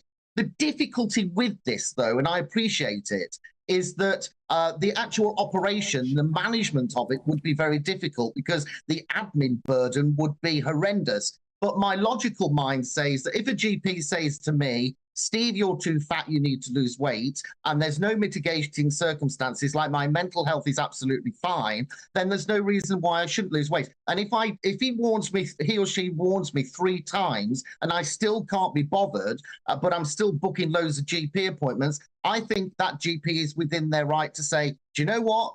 You're going to be charged for your GP appointments, because you're not actually taking any responsibility. So it is about fair, but it's also about firm. And in the UK, we don't really like the firm bit. No, that's true. And I can hear and imagine lots of people listening to this, watching this morning, going, hang on a minute, not all fat people are greedy and overeating, and it's not always their fault. I mean, I think of my brother, who's really slim but eats everything he sees. Some people are just blessed and lucky, and other people aren't. So you'd be penalising those people perhaps born with slower metabolisms or have other health conditions. No, we mustn't make excuses. No, I'm not allowing that this morning. The one message we must never put out to the nation is that, oh, you're probably fat because of A, B, C. There is always a solution to lose weight. No one is fat in a famine. Danielle, hopefully we've got you back loud and clear now. What do you say to Steve's argument that says that you've got to motivate people? Yeah, can I just say, though, being fat is not just caused by eating a lot. I mean, you've got women going into the menopause, which puts on weight. You've got thyroid problems. You've got people that are disabled that can't get out their wheelchairs, so they're not doing any exercise. You've got medication that can make you fatter. Chemotherapy can make you fatter. And not only that, but it's also going to take these NHS staff away from real problems, because they're going to have to be assessing these fat people to see if that they are qualified to then be charged, which is taking resources away from that. Not only that, but it's going to discourage people from going to the NHS, which is then going to cause bigger issues, heart issues and things like that, which is actually, in fact, going to put more strain on the NHS. So I don't think that's correct to charge the bigger person money. I mean, they're paying into the system themselves. As I said, it's not just from being lazy and eating that's making you like this. It can be genetics, and there's so many different factors. So it's just not, it's discrimination in my eyes, and it completely goes against the NHS values for charging people, because the NHS is there to be used for free. It's something that everybody pays into to use, including these obese people. So why shouldn't they? And the government's putting enough money in other things that it is a waste of time. So why should these people have to pay? It's time consuming, and it will affect the resources of the NHS, and it will also lead on to bigger problems. Fair enough. Danielle Mason, Steve Miller, thank you both for your thoughts this morning. My own feeling is that if you're going to start fat-shaming people, I think that could lead to a whole set of secondary problems. People who get depression, people who don't go to the doctors because they're worried about being weighed, people who comfort eat to make up for it, and then you have all of the self-perpetuating problems. I get that, but what Steve said, which was if you go back to the third time, for example, as he said, and the doctor said you need to start losing weight, and you haven't, then where's the motivation? I'm with Steve. I like Steve. I understand that. I do understand that, but I do think fat shaming can make things worse. Let us know what you think. gbnews.com/you'll say. Paul, what's in the sport? The problem is my jacket has shrunk. It has shrunk. Have you noticed how it's shrunk? That's the dry cleaning. It's the third time we've told you that. Exactly. It's the dry cleaning. My belt shrunk as well, actually. I know, don't you hate that when that happens? And the leather, because it's... anyway. PFA Awards happened yesterday. Phil Foden, who is the new PFA Player of the Year. He's been a young Player of the Year before. Talk about Yannick Sinner and this, this doping problem, and also the Paralympics. Start a week away today. Fantastic. See you in a minute.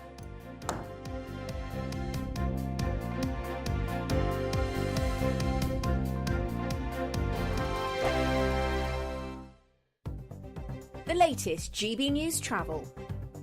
Hello, good morning. I'm Andy Hilbert with the latest on the roads across the UK for a Wednesday morning. In Nottinghamshire, the M1 South, slow due to an earlier broken down vehicle. Junction 26 for Nottingham and Eastwood, round to Junction 25 for Nottingham and Derby. In Buckinghamshire, the northbound M1, a lane closed there due to a broken down van at Junction 14 for Milton Keynes. In Hampshire, the westbound M27, one lane is closed due to a broken down vehicle, Junction 10 at Wickham to Junction 9. And also as well in Kent, coastbound M20, a speed restriction due to Operation Broth. That's going to affect your Junction 8 for Leeds Castle and the Maidstone services to Junction 9 at Ashford. And also in Cumbria, the northbound M6, one lane is closed due to the emergency barrier repairs at Junction 39 for Shap. And also as well too at the moment in Tottenham in London, High Road is closed due to an accident from Percival Court round to Langhedge Lane. That's going to affect you. I'm Andy Hilbert. That's the latest across the UK.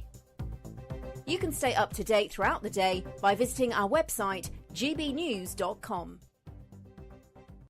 Hi there, I'm Michelle Dewberry, and I'm going to take a second to tell you all about my show, Jubes & Co. We start off with the issues of the day. We then bring in both sides of the argument. We get rid of the disrespect, and then you throw me into the mix. And trust me, I'll tell it exactly how it is. And then, of course, the magic ingredient, you at home. We mix it all together, and what have we got? In my opinion, the best debate show in town. Monday to Friday, 6 till 7 on GB News, Britain's news channel. Welcome to State of the Nation, daily plunge into the stories shaping our country. I'm Jacob Rees-Mogg, and Monday to Thursday we bring you the insights, the facts, the truth about how our country is being governed. Because what happens in Downing Street matters down your street. Tune in to State of the Nation every Monday to Thursday, 8 to 9 o'clock. Only on GB News, the People's Channel, Britain's news channel. I'm Patrick Christie's. Every weeknight from 9, I bring you 2 hours of unmissable, explosive debate and headline-grabbing interviews. What impact has that had? We got death threats and the bomb threat and so on. As time passes, She could have saved Storm. You made my argument for me. My guests and I tackle the issues that really matter with a sharp take on every story. Went everywhere. something practical could be done. Or I can become something different. Patrick Christie's tonight from 9 p.m. only on GB News, Britain's news channel. Are the newspapers getting you down? My wife didn't divorce me that month. Struggling to separate the wheat from the chaff? I know that it's a bit of a circus at the best of times. Well, don't worry, Headliners has got you covered. We'll take the burden of reading the day's news, and if we get depressed, who cares? It's an occupational hazard, frankly. That's Headliners on GB News from 11 p.m. till midnight, and the following morning, 5 till 6 a.m. on GB News, the comedy channel. Nah, just kidding. Britain's news channel.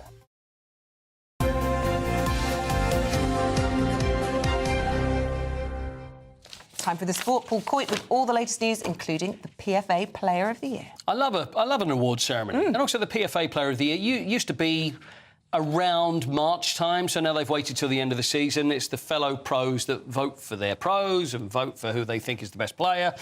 So the Player of the Year, Phil Foden wins that. I don't think it's a surprise. He's had a fantastic season. There he is, Phil, with that famous old trophy. Young Player of the Year was Cole Palmer for Chelsea, who was one of the few shining stars for England. Oh, there's Phil, look, with his wife. Oh, sweet. Boy, look at And is that Cole in the middle? There's Cole. Yeah, there's Cole in the middle. Yeah, there we are. There's Cole. Hey, good lad. Cole. First time in 14 years, though, by the way, that both awards, the Young Player and the PFA Player of the Year, have gone to English players. Oh, well, that's good. The last time was Wayne Rooney and James Milner. Not like in the beige background. Yeah, it is a bit, isn't it? Yeah, it is a bit. It's gold, guys. Oh, is it? And there's the whole team. So they have a team. I was looking, and it's nice to see a decent tux being worn. Although you probably can't see that Kyle Walker, if you look down to the bottom right-hand of the screen, you can see he's got some sneakers on there. But he's just trying to be a bit different. But there we are. Good on him. Where's that expensive court? Oh, you better believe it. Oh, yeah, you better believe they're going to be expensive. But mostly Arsenal and Manchester City, with Ollie Watkins in there as well, because he was very good in the Euros too, but then playing for Aston Villa. So that's the PFA Team of the Year. Paralympics. How many sports? Oh, Lord, I don't know. 23. 22? Stop. How many medals will there be at the Paralympics this year? 500. 549. You two are on fire. The duration is 12 days. How many nations? 63. Not so good. 43. 182. Oh. 182 nations. How many members of Team GB will there be at the Paralympics this year? 43. I'm sticking with my 40. Oh, no, I'm saying 200. Much better. 215. And Dame Sarah Story, who will be taking part again. I think she's been in every Paralympics since it began. How many gold medals has she won across swimming? And she's cycling again. She's an Olympian as well. I mean, she's unbelievable. She's got 7, hasn't she? She has 7. Teen is correct. Oh, that was a quiz I wasn't expecting, but Richard Whitehead, hopefully, because he didn't make it yesterday, his children was unwell, but anyway, he's going to be with us on the show today. Oh, today? Well, maybe tomorrow. Let's see. Let's hedge our bet. He feels like he's Richard Whitehead. We'll take him whenever we can get him. He comes on whenever he likes. But anyway, he'll be with us at 8:30 talk about the Paralympics. Only because we teased it last hour. Tell us about this alpine skiing great. Oh, yes, Ingemar Stenmark, great slalom skier, one of the greatest skiers of all time. He's 68 years old and he's now taken up a new sport. He was involved in the... have a look at this. There he goes. Good on him. There he is. Pole vaulter, 68 years old, Ingemar Stenmark, not skiing anymore. I think it's actually a ski he's using. Look at that, that's not bad. He did 3 metres... at a championship, which is for the World Masters, which is, although nowhere near the world record, because that's Armand Duplantis, who is the same nationality in Swedish, 6.25 metres. Yeah. So he's just got to maybe just get a longer pole. Yeah, but I'll tell you what, 68, that's impressive. If you have a fall, broken hip at that age, it's disastrous. Yeah, that's true. You've got to make sure you land on the crash mat. Yes, if not, you're all sorts of absolutely. Don't try that at home, folks. Oh, go on, try it. Yeah, try it. Try it. No, don't. Well, thanks very much indeed. Right, stay with us. Still to come, Scotland's drug deaths remain the worst in Europe after a 12% increase in fatalities last year. We'll be discussing that and much more in Making the News next.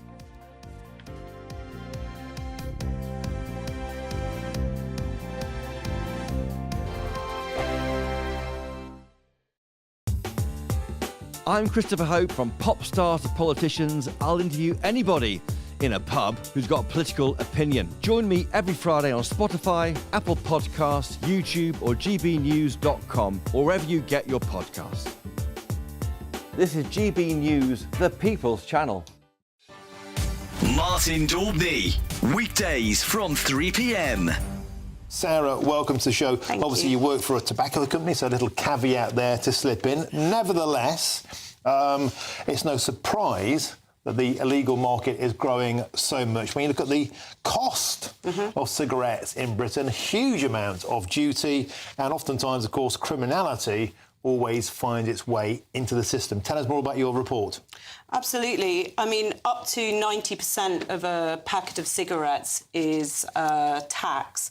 And in the last year, there's been 2 tax increases that have equated more to the last 3 years combined. So now, if you're a roll-your-own smoker, a 30-gram pouch of roll-your-own will cost £22.50, but you can buy a counterfeit pack of 50 grams for £3. So there's a massive disparity. A lot of illegal tobacco is imported, but we do also have a problem in the UK with illegal tobacco factories. So in the last month, there's been an illegal tobacco factory in Gateshead, in Bury, busted, producing roll-your-own tobacco. And on the 12th of July this month, West Midlands gang illegal tobacco factory, the gang was found guilty of producing illegal tobacco, and that was more than £5 million lost tax revenue to the government. And actually, all of those people found guilty got a suspended sentence. And how does that work? They're literally importing container loads of raw tobacco and packaging it up in factories in Britain, and they're using what appears to be British packaging illegally? Yeah, some of it is branded packaging, so some of it isn't the kind of unbranded packaging we'd see on cigarettes and roll-your-own now, but it's relatively simple to reproduce, especially RYO. Our own pack swap data now shows that about 50% of the roll-your-own market is illegal tobacco. GB News, the People's Channel. If you want your news to be straight talking, this is the nightmare for the Conservatives again. Down to earth. It's not just Nottingham where this is happening, is it? And most importantly, honest. Hard-working, middle-class taxpayers, they'll get their book thrown at them. They catch me, Martin Daubney, Monday to Friday, 3 till 6 p.m. on GB News, Britain's news channel. Join me, Nana Akwe, for an informative, interactive news programme with a difference. It's fun. It's true. You're not wrong. No one will be cancelled. Lovely. Join me from 3 p.m. every weekend, only on GB News, Britain's news channel.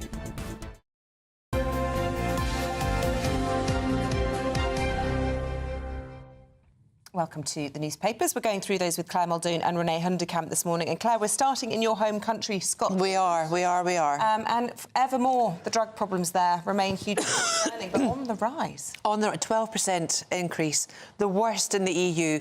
These are statistics that we've known since the SNP and the cabal of the shortbread Senate have been in power. And the deaths have only been on the increase year on year on year. Let's not forget, health is a devolved part of it's not a reserved matter. It is a devolved part of the devolved Holyrood government, and they're not doing anything. Neil Gray, the new health minister, he had no grasp of any figures.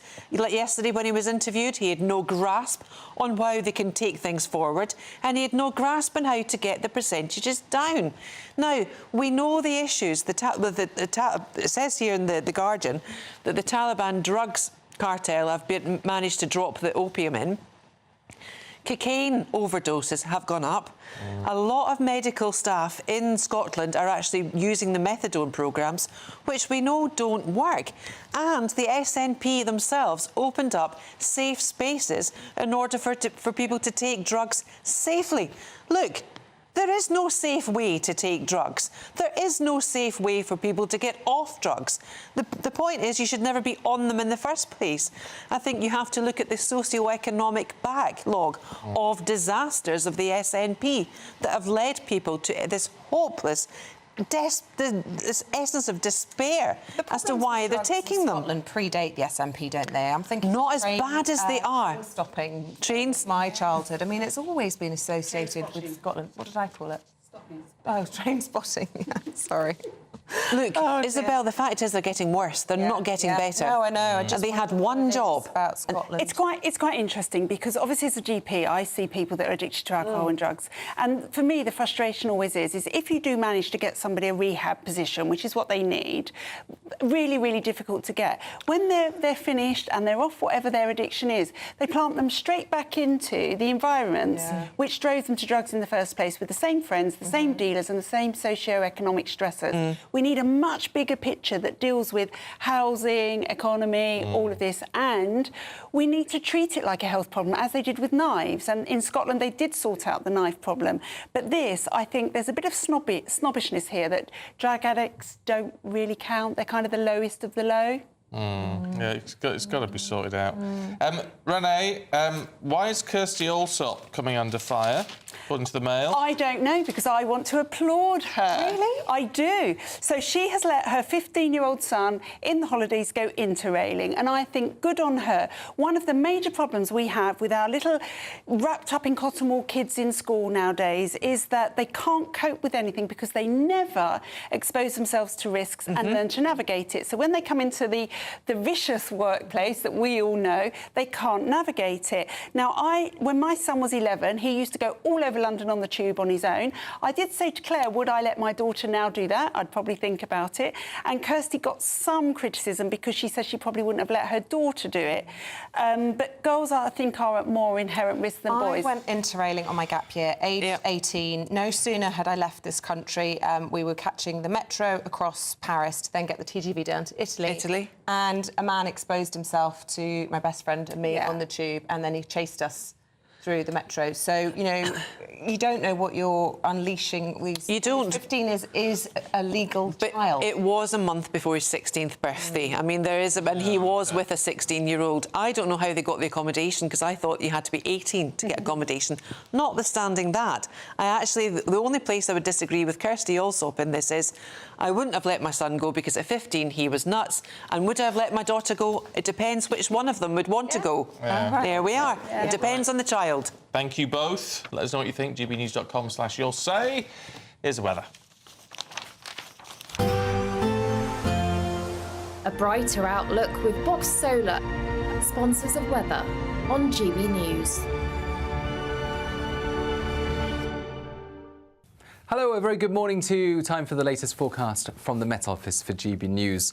Fine at first today for many of us, but it is going to turn increasingly wet from the west, wettest in western Scotland. In fact, from mid-morning, that persistent rain already setting in across western Scotland, starting to cloud over with outbreaks of rain moving into Northern Ireland by lunchtime, and some spits and spots of rain across western England as well as Wales. Generally clouding over through the Midlands, the south and southeast, but staying dry here and relatively warm, 21, 22 Celsius or so, where further north and northwest it's going to feel decidedly cool as the wind picks up and the rain sets in. And in fact, it's going to turn even wetter and windier into the evening, with the most persistent and heaviest rain arriving by this stage. And as you can see, a marked contrast between western Scotland, where it's going to be thoroughly soggy, and eastern Scotland, where we've got some good rain shadow and so much drier here. Northern Ireland seeing outbreaks of rain as well, but we're also going to see some very wet weather arriving into Cumbria and southwest Scotland by this stage. Wales, some light showers, but the south and southeast of England mostly dry.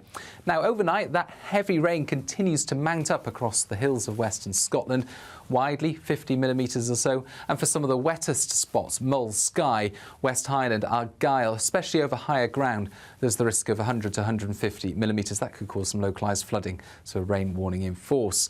Very wet as we start the day across the northwest, and increasingly windy as well. 50 to 60 mile-per-hour wind gusts moving through western Scotland and then into the Irish Sea coastal area, as well as gales over western and northern hills. So very unsettled, much less unsettled for the southeast, where still Thursday morning staying dry with some sunshine early on, although some light rain will move south by the end of the day.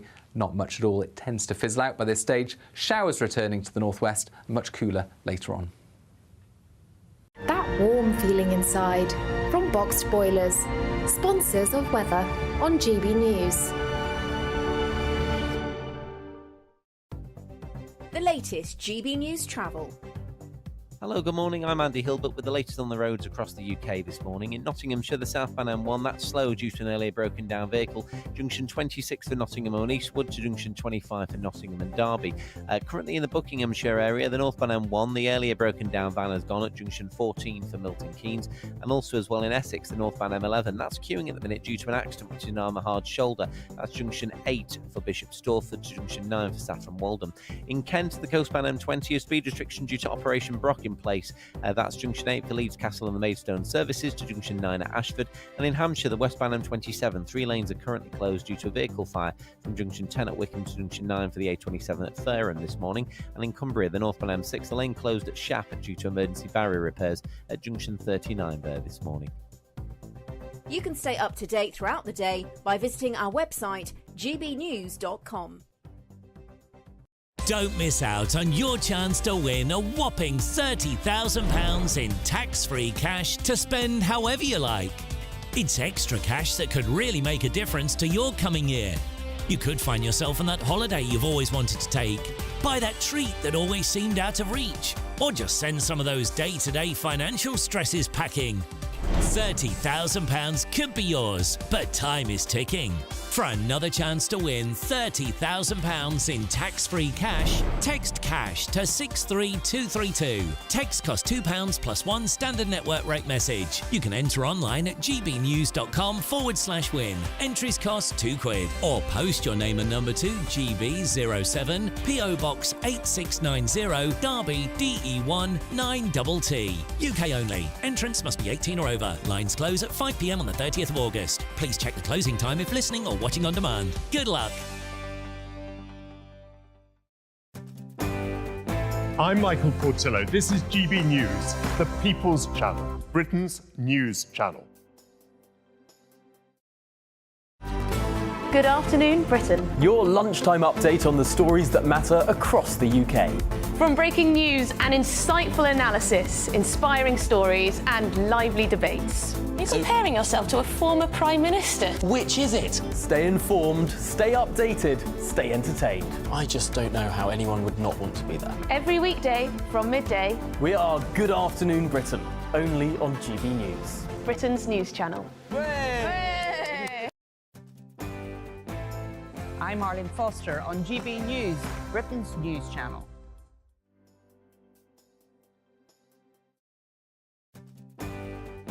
I'm Mark Dolan, and this is GB News, the People's Channel, Britain's news channel.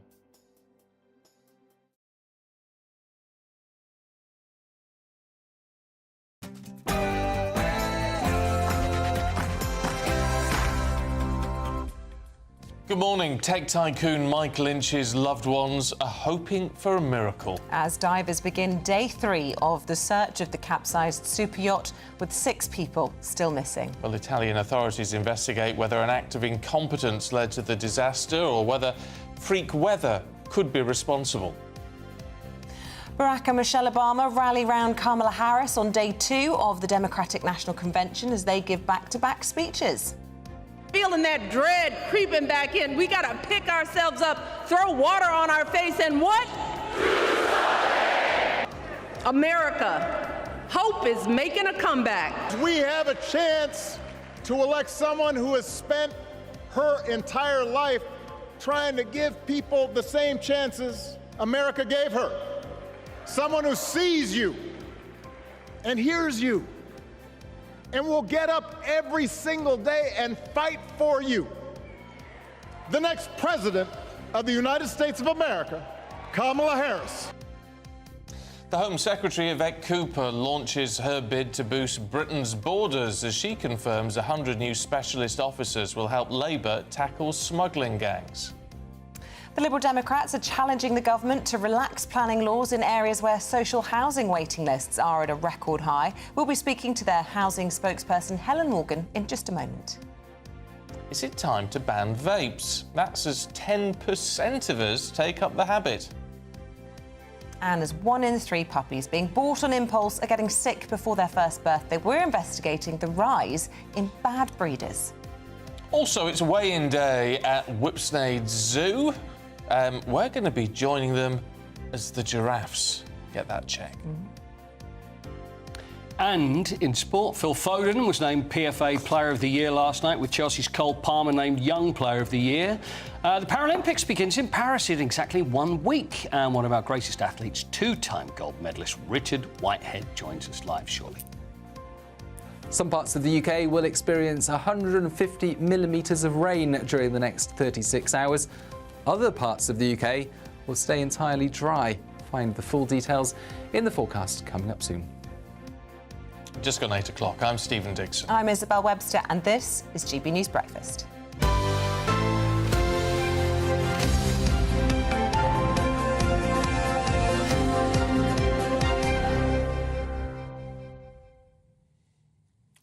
I was just sorry. I was just slightly distracted by some of the views because we were talking about fat shaming earlier on. A lot of you thinking that no, we need to be sort of firm with people who need to lose weight. You're a tough lot. So there you go. Tough love. Well, yeah, because we were asking whether you need to charge people for seeing a GP or whatever if they are not losing weight and it's causing more health problems because it costs a lot more to treat them. I did see one view coming in, though, saying my wife's been on steroids for 3.5 years. It's caused her to gain a huge amount of weight. It's a bit unfair to suggest that's just because she's greedy or, you know... Well, no, but that would be... But you'd be sort of exempt from that, wouldn't you? I just think it becomes... I think it would just deter people from coming forward for medical problems if they thought they were going to be weighed and sort of criticised. Well, not necessarily weighed, though. It depends what you sort of look... I mean, Mary's got a point. She says, I don't think it's easy to fat shame people these days. How many obese women do you see with tight T-shirts and leggings and fat rolls everywhere? They're just unaware. Oh, they're aware. How can they not be aware? I don't know, but... I think if you're overweight, you know whether you're overweight. I think there are better ways of tackling it. You just need to do more education and probably move all of the junk that's on, you know, every single till you go to.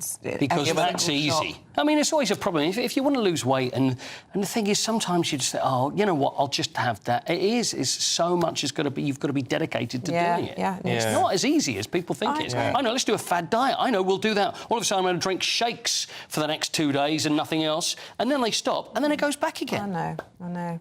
Well, let us know what you think this morning. gbnews.com/your say. Now, should we have a bit of politics for you this morning? Because people are waiting for over a decade for social housing in more than 80% of councils. So, the Lib Dems say that's not good enough. They're urging the government to relax some planning laws in these areas to help drive the building of social homes. Yes, the party says that councils should be able to buy land to build on at cheaper rates. Let's talk to their housing spokesperson, Helen Morgan, who joins us now. Good to see you this morning. So what needs to change in these particular areas? So we've got 4 and 5 of the councils that responded to us telling us that they've got people who've waited for more than a decade on their social housing waiting list. So clearly we need to build more social houses to help those people get into a proper home and get into a safe and secure situation. But at the moment, if a council wants to buy land to build social housing on, it has to pay something called hope value, which is the value of the land if it already had planning permission to build those houses. And we think that councils should be able to buy land at current market value so that it's more affordable for them to get those houses built. And then also, obviously, to be given the funding to build social housing. And we think we need a really ambitious target of, you know, building up to 150,000 social homes a year to get people out of dangerous private rented situations and into appropriate housing. Last year, the Conservative DLUHC department gave back £1.9 billion to the Treasury because it hadn't been able to spend it on housing projects. So we think that money's there. We just think it needs to be deployed and we need to get people into safe and secure housing. The real issue here, rather than this proposition that land should be actually sold off more cheaply, mass migration, and that's something that the Lib Dems want to make easier. You want to try and make visas easier for family members to come over. You want to open up legal routes for those people who are coming into the country illegally, and that is adding a huge pressure on our housing crisis, isn't it?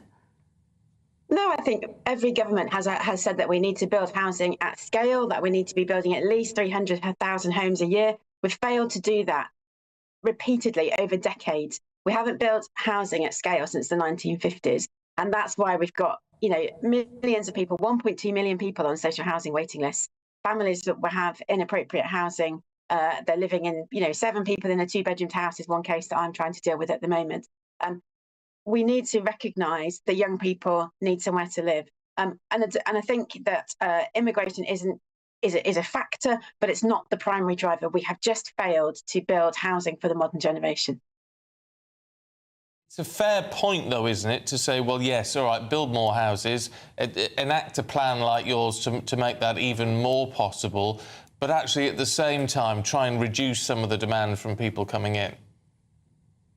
Well, I think we all recognise that there are people coming to this country because the government have chosen to, for example, allow care workers or recruit care workers from abroad rather than valuing our own care working profession, paying it properly, giving it a proper career ladder, and instead rely on overseas recruitment.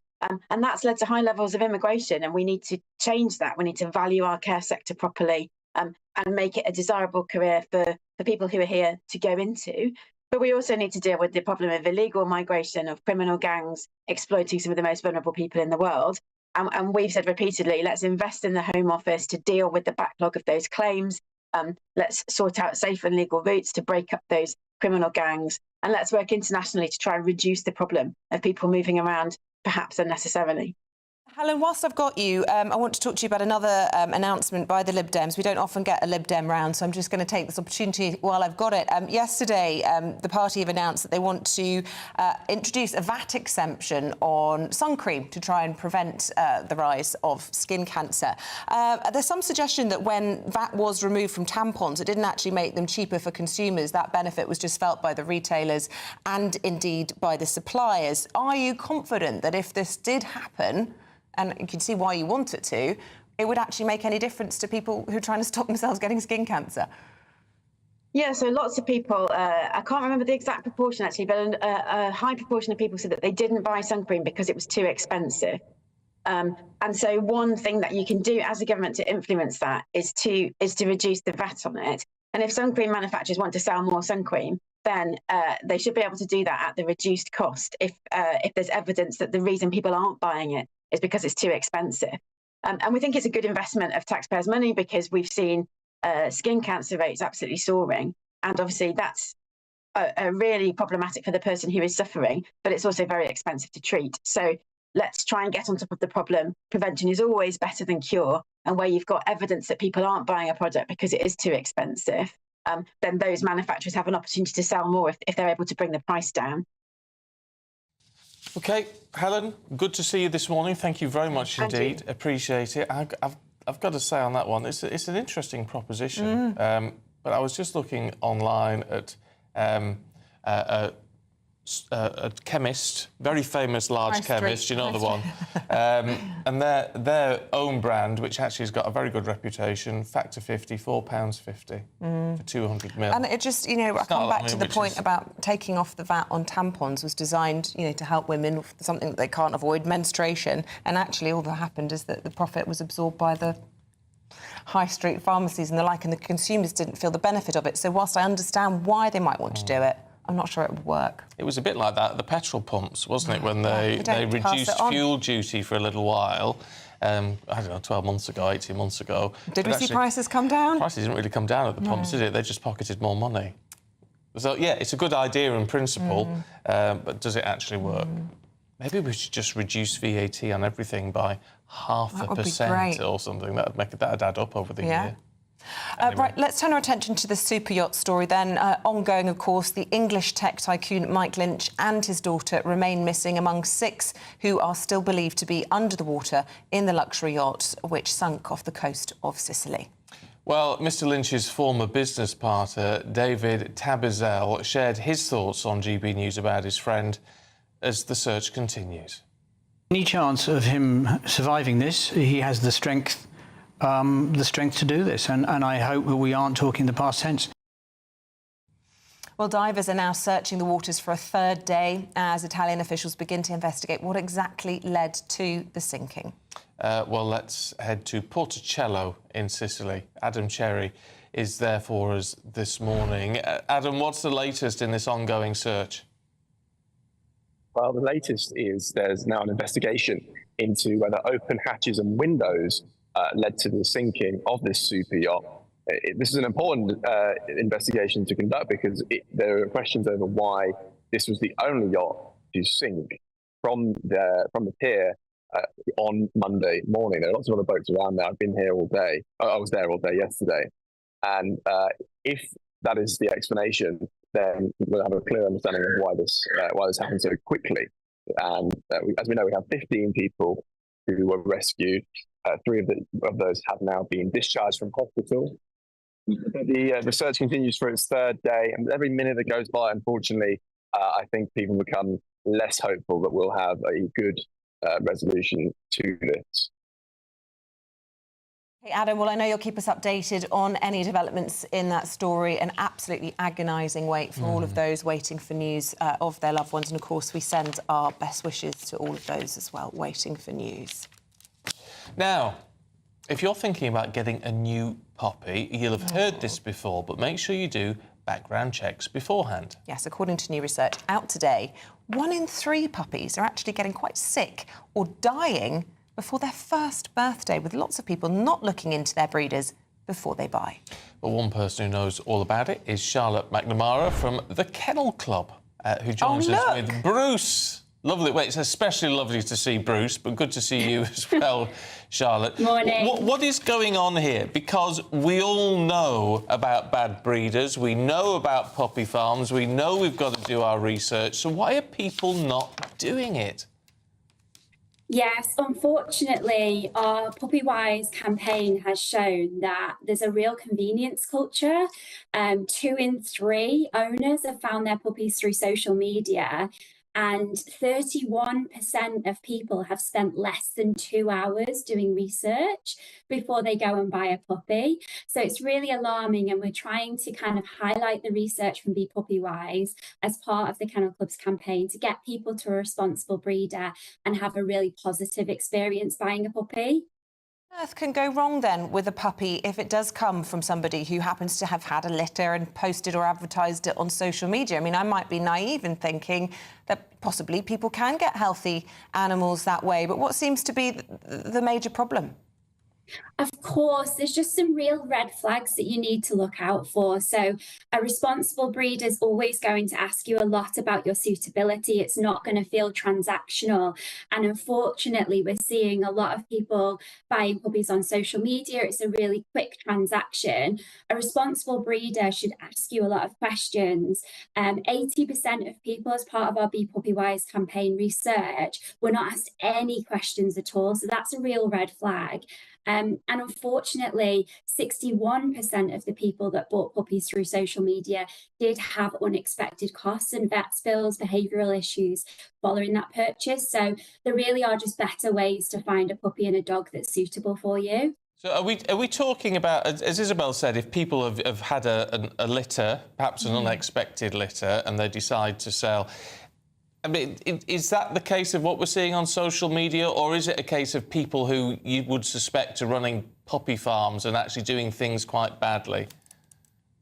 There's a lot of rogue breeders that obviously work to a much more higher commercial sort of level, and there's real red flags to spot those. So you should always be seeing the mother and the litter of puppies, whether that's in a home or in a kennels. They should be showing you the mother, they should be showing you the litter mates, and they should be talking to you a lot about having been to the vet with the puppy, what socialisation they've undertaken with the puppy, and kind of how you can take on that health and care for your puppy. If they're not having any conversations with you like that, it should be a red flag to you that maybe this is just not right for you, and there could be unintended consequences later down the line with an adult dog. Charlotte, I have to say, though, with Bruce there in your arms, you're doing a pretty good job of making me want a puppy now. Can you tell us a little bit about him, what type of dog he is and how old? Because he's absolutely gorgeous with his black ear. He is. He's an 8-week-old French Bulldog puppy. He is very cute. Obviously, there are lots of French Bulldogs on Instagram and online as well. But he will grow into quite a strong, big dog.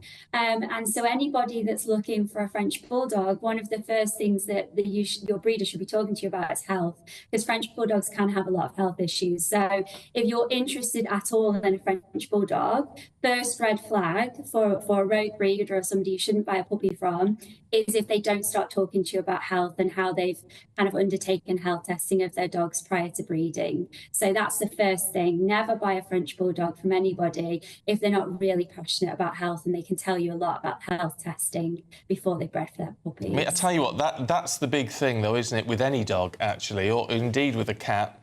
You've got to be prepared to spend some serious money, not necessarily on the pet, if you're going to rescue animal or whatever, but you've got to be prepared for some pretty hefty vet's bills at some point in your life. It's not cheap to have a pet and look after it properly.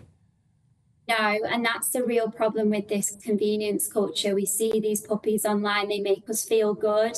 We see those pictures and those cute puppy pictures on Instagram. But really, this is a 10 to 15-year commitment, and we're all facing questions about cost of living. And we really need to think, how do I get to a responsible breeder, avoid some of those unintended costs, and really be puppy wise, make sure it's absolutely the right decision for us, for yourself and your family. And the Kennel Club can help you do that. And that's really the message through this campaign. Yeah. Charlotte, really good to see you. Very good to see Bruce. Thank you very much indeed. And so if you're buying the dog, try and go through the Kennel Club or see someone who's properly linked to the Kennel Club, because I mean they are like a proper serious body that look after absolutely. it all. Or adopt. You don't necessarily have to shop. There are so many dogs looking for homes. Yeah, rescue dogs. Or rescue doggies. Is Rex still technically a puppy? Yeah. Is he? How long are they puppies for? It'd be about another 6-7 months. Is he fully grown? No. Oh, my gosh. No, he's a big boy. He's a big lad. 38 kilograms now. My goodness. So he's a big boy. But I tell you what, when we bought Rex, one of the things that the breeder went through was, are you prepared for this? Because, I mean, they're gorgeously cute, but Ridgebacks require a lot of exercise. They are a very big dog. When I saw you last week, you were glad that there'd been a bit of rubbish weather because you hadn't had to do so many walks in one day. It's a bit better, That dog's tiring you out. He is. It's good for you, though. It gets you out of the house. It's a lot of work, is the house big enough to accommodate him? All that sort of thing. Have you got a garden? Other pets, will they get on? Children, all of that stuff. You've got to check it all. You've got to check it all out because they're very cute. The same goes for cats as well. Of course it does. It's a big thing, and I think we saw so many people getting pets during lockdown and living to regret it. And badly behaved pets as a result. Yeah, you've got to know how to train them properly, so at least they do some of what they're told. Not everything. Is Rex a good boy? Yeah, he is. He's getting there. That's the pet owner's answer to something. Well, he's 12. He's getting there. He's 12 months now, and he is getting there. He's quite obedient now, but he's technically a teenager for his breed, so he's a bit boisterous. He'll calm down. He's a good lad. Right, 8:20. Let's take a look at some of the other stories coming into the newsroom. The US Secretary of State Antony Blinken has wrapped up his latest Middle East trip with little hope of a ceasefire deal between Israel and Hamas. He repeatedly called for Hamas to accept a proposal for a ceasefire. He told reporters it needs to get done to avoid wider conflict in the region. It comes amid reports that 12 Palestinians died in an Israeli airstrike on a school housing displaced people.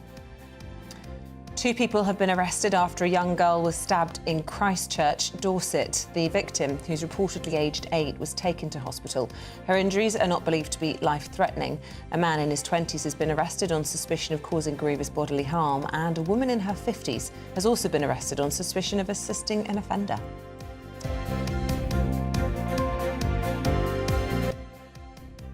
Has filed for divorce from Ben Affleck. She made the breakup official on their 2nd wedding anniversary. Oh, happy anniversary.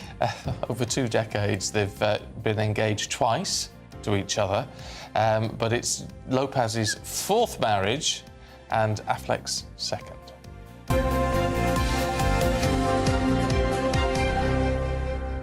It's funny, isn't it? Bennifer at the time, I think first time round, when they were almost at the peak of their celebrity, it was a huge thing, wasn't it? It was the first time we blended names, and then it became Brangelina. Brangelina. You know, we started merging couples together. They just don't have any joy in Hollywood, do they? I wouldn't. If I was in, who would you dare marry? I tell you, who's had a really good marriage, Matt Damon. Yes. And he married a waitress. Piers Brosnan.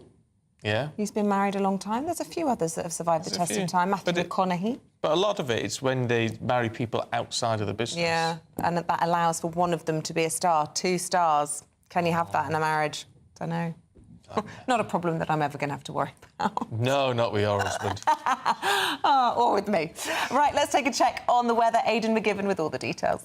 A brighter outlook with Box Solar, sponsors of weather on GB News.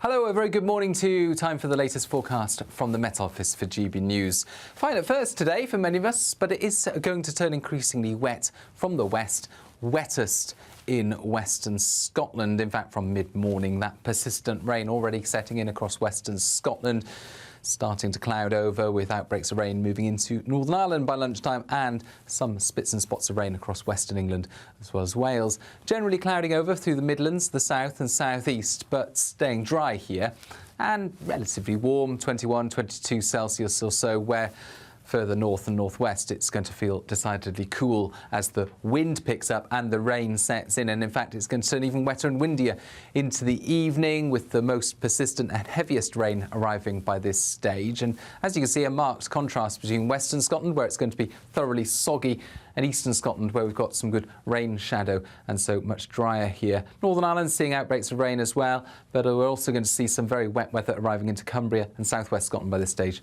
Wales, some light showers, but the south and southeast of England mostly dry. Now, overnight, that heavy rain continues to mount up across the hills of western Scotland, widely 50 millimetres or so, and for some of the wettest spots, Mull, Skye, West Highland, Argyll, especially over higher ground, there's the risk of 100 to 150 millimetres. That could cause some localised flooding, so a rain warning in force. Very wet as we start the day across the northwest, and increasingly windy as well. 50 to 60 mile-per-hour wind gusts moving through western Scotland and then into the Irish Sea coastal area, as well as gales over western and northern hills. So very unsettled, much less unsettled for the southeast, where still Thursday morning staying dry with some sunshine early on, although some light rain will move south by the end of the day. Not much at all. It tends to fizzle out by this stage. Showers returning to the northwest, much cooler later on. That warm feeling inside from Boxed Boilers, sponsors of weather on GB News. We still didn't watch the weather because we were too busy talking about retirement. Yes. Which we can't afford to do yet, so perhaps we need £30,000 to help us on our way. Sadly, we can't enter, but you can enter the Great British Giveaway and get your hands on £30,000 in tax-free cash. And here's how. Don't miss out on your chance to win a whopping £30,000 in tax-free cash to spend however you like. It's extra cash that could really make a difference to your coming year. You could find yourself on that holiday you've always wanted to take, buy that treat that always seemed out of reach, or just send some of those day-to-day financial stresses packing. £30,000 could be yours, but time is ticking. For another chance to win £30,000 in tax-free cash, text CASH to 63232. Text costs £2 plus one standard network rate message. You can enter online at gbnews.com/win. Entries cost £2. Or post your name and number to GB07 PO Box 8690 Derby DE1 9TT. UK only. Entrance must be 18 or over. Lines close at 5 p.m. on the 30th of August. Please check the closing time if listening or watching on demand. Good luck.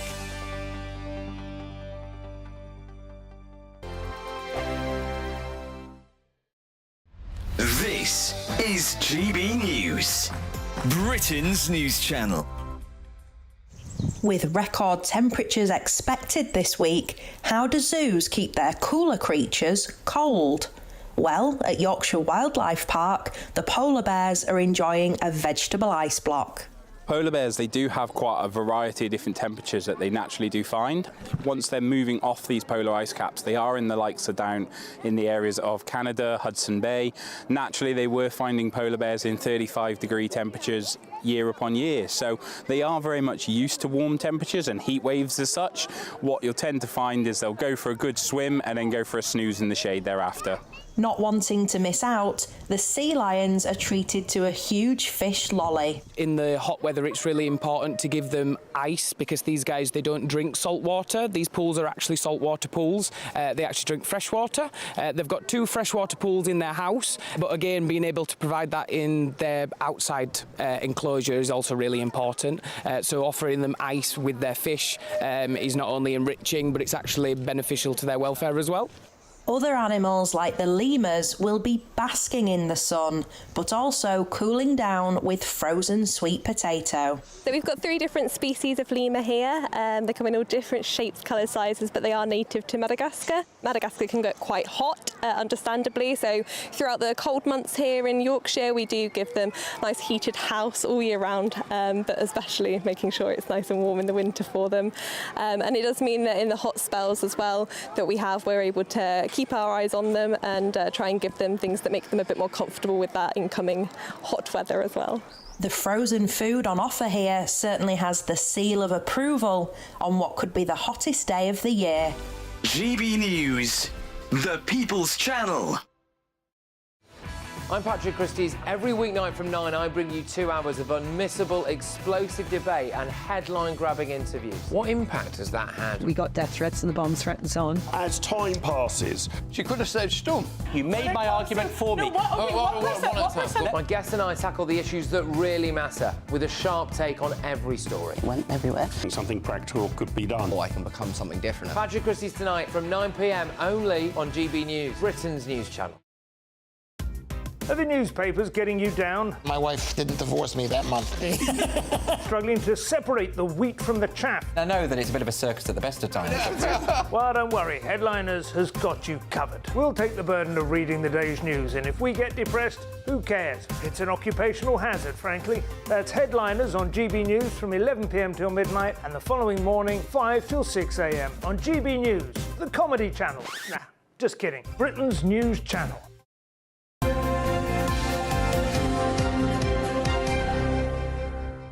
8:29, good morning to you now. We Britons are vaping in record numbers. About 1 in 10 of us taking up the habit. That's the highest rate ever. And whilst vapes are generally considered to be safer than cigarettes and seen as a useful tool for helping people quit smoking, around 8% of vapers have actually never smoked before, according to the charity Action on Smoking and Health. So is it a solution for smoking or should it be banned? Let's talk to our newspaper reviewer this morning, who's also, of course, GP and medical writer Renee Hunterkamp, and spokesperson for the UK Vaping Industry Association, Dr. Marina Murphy. Marina, we know it was designed to help people give up smoking, but if people are vaping when they've never smoked, that raises some red flags, doesn't it? Well, you're right.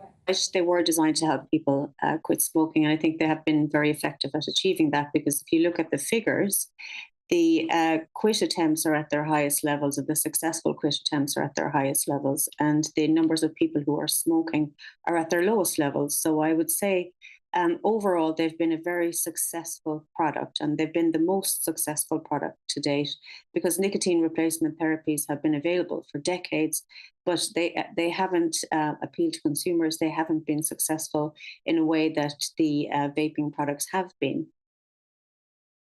For me, though, Dr. Hunderkamp, in all of this is actually the role the impact that this is having on children. And yes, we know vaping is illegal for kids. However, they're replicating, they're trying to imitate adults, they're doing it instead of smoking. And we were just reporting yesterday about how some of these vapes that they're getting their hands on illegally are being laced with drugs. And it just seems like, you know, if we axed vaping, there wouldn't be this problem for youngsters. Yeah, so this is a major problem. And in terms of vaping, just addressing all of those points, Isabel, in terms of vaping actually helping people stop smoking, for most people, they do both. They just carry on. Or if they do stop smoking, it's because they're actually taking in even higher levels of nicotine than when they were smoking, because it seems like you can get much more easily nicotine into your bloodstream, and nicotine is a very addictive drug. Now, in terms of kids, when they survey kids find vaping much more socially acceptable because they think that it's safer. And in reality, we don't really know. We need probably 20 years data on this to find out what's really happening.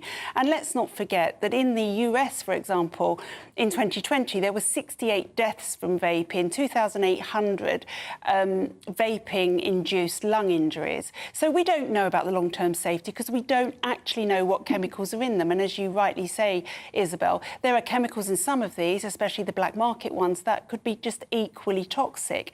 Also, kids find them cheaper than cigarettes because obviously cigarettes are massively expensive now. So there is so much pull for children to go for vaping when they may not have even smoked. So we may have had a situation, and the figures seem to be backing this up, where we were getting our smoking levels down and down and down. We were being really successful. Kids were not taking up smoking in any big numbers anymore, but suddenly they are taking up vaping. It's a big worry. Yeah, how do we combat that, Marina? When you, as Renee says, you've got an issue with people, as I mentioned before, who are vaping when they've never smoked, but also the idea that it is safer. Well, it doesn't contain the tar and things, which we know is carcinogenic, but we don't know and won't know for a long time exactly what it is doing to us. Well, there's a number of points there that I want to deal with. For example, the Avali deaths in the US had nothing to do with legitimate nicotine vapes. That was to do with illegal products that was used to vape THC, which, as you know, is the active component of cannabis. And those products were cut, and let's be clear, they're illegal products. They're not nicotine products. They were cut with a compound called vitamin C acetate, which causes a lipoid pneumonia, which you cannot recover from. So that had nothing to do with legitimate legal nicotine vapes. And also, we absolutely know what is in vapes.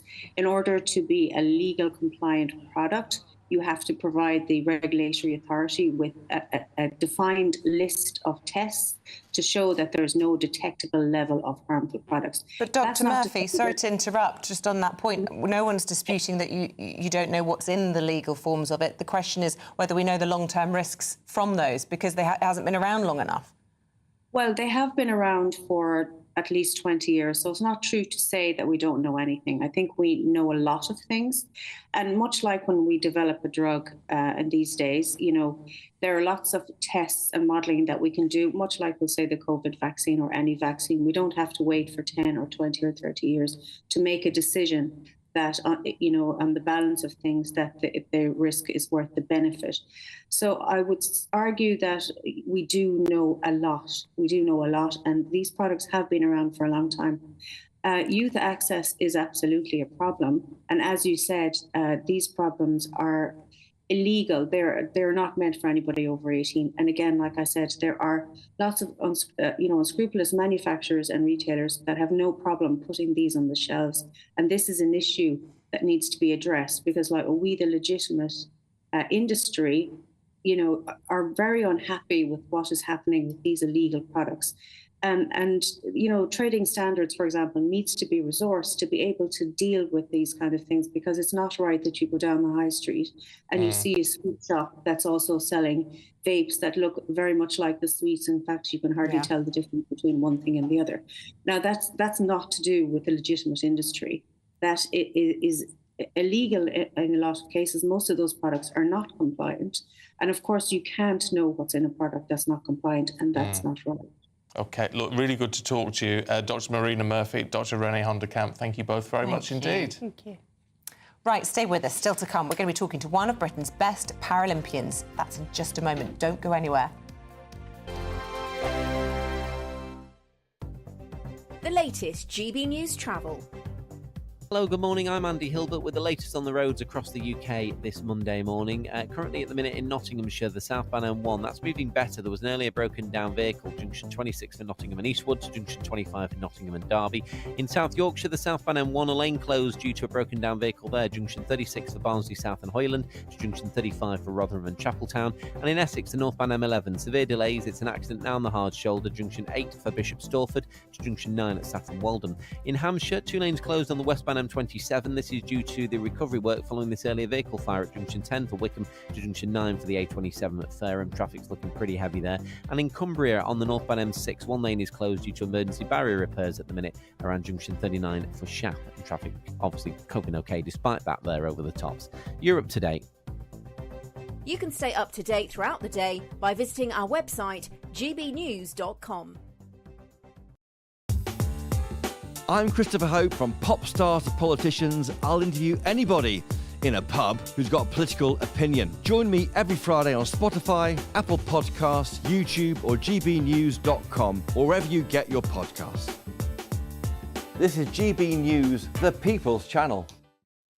Join me, Neil Oliver, every Sunday night at 6 p.m. on GB News. And if an hour is not nearly enough for you, go to gbnews.com for special extended episodes online every Friday at 9 p.m, where we can truly get into the nitty-gritty of what's going on. GB News, Britain's news channel.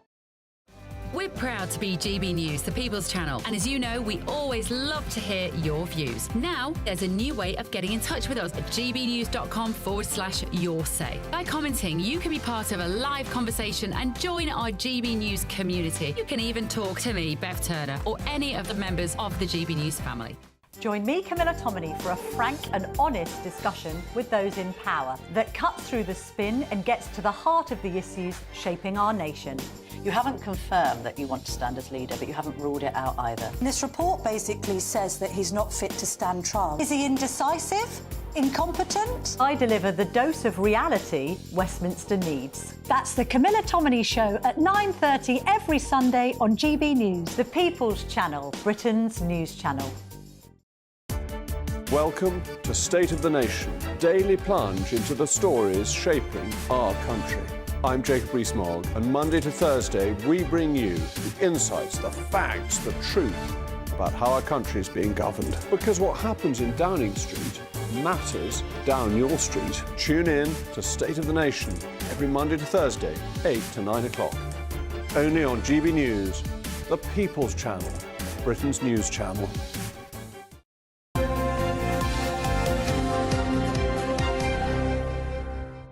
We have some sport. Yes. Paul Coit. It's 1 week today to the Paralympics. Excellent. See, when you're missing the Olympics, which I really enjoyed, then you need a little break to get everything ready, 2 weeks in between, and then the Paralympics begin a week today. Super. Fantastic. Can't wait. In Paris. Great. Thousands and thousands of athletes. We're very successful. We always do very well. So I have someone who, oh, my goodness me, when it comes to greats from the Paralympics, 200-metre gold medalist in 2012, 200-metre gold medal... I'm going to take a while, Richard, you bear with me. There he is. 200-metre gold medalist, Rio 2016, silver, Tokyo 21, the legendary Richard Whitehead. Morning, Richard. Oh, there it is. Morning, guys, morning. Listen, great to see you. Are you excited? Are you looking forward to this? Because you're not going to be running this year, are you? No, I'll be on the comms. I'll be painting the picture for the viewers this time. But no, it's a great opportunity for me, and I've not had to do all the hard work the 4,000 athletes have had to do to get to the Games. But yes, it's the 17th Paralympic Games, first one in 1960. The Olympics was a great warm-up, and now the Paralympics are here. It has grown. I mean, I always say that it's London 2012. I know this was probably your finest moment, was that gold there in London in the Olympic Stadium that day. But it's pretty much London that's grown it. Is that fair to say? Because that's when everybody started going to the Paralympics. I think visibility-wise, definitely in the UK. In Beijing, the Games before, started to see the popularity of the Paralympic Games. But London was more about the impact for the able-bodied community, also showcasing the Paralympic sport is not just about participation. It's about elite sport. It's about athletes coming together, competing on the biggest stage. And for me, it obviously gave me that opportunity in front of 80,000 people. Fantastic opportunity to obviously embrace what sport's really about. And those that haven't seen my 200-metre race, go to my socials or go to YouTube and check it out, because it definitely showcases what Paralympic sport's about. It's a slow start at the beginning, and then I just move like a rocket and obviously take home the gold. Well, this is the thing, and we were talking about this and your running style, because it always was pretty slow at the start, and all of a sudden the afterburners would come on, and then you'd blow everybody out of the water. How could you decide? Because I know you run marathons as well. How can you decide what distance is right for you? Because maybe 100 slightly too short with the style, you think, possibly, but the 200 was perfect. But then again, you do 26 miles. Yeah, so I'm a marathon runner by heart, and there wasn't a marathon event at the Paralympics because, like the Olympic programme, there's not a full range of events for every athlete. So I had to change from marathon to 200 metres. And I remember sitting down with my marathon coach, and Liz Yelling, said to me, look, you need to be at the Games. And so we started that journey of changing from being a skinny marathon runner to having the guns that obviously won me the gold medal. So it's like me there, the guns. Yeah. Look, it was just like me there, looking in the mirror. Exactly the same. What are our chances like? Because we generally do very well at the Paralympics. How are we looking then for next week?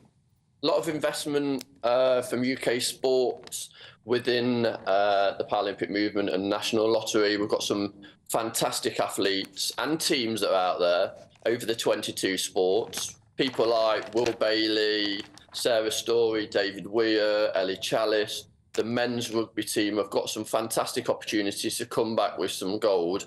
And like you said, every Games we seem to excel in the majority of sports.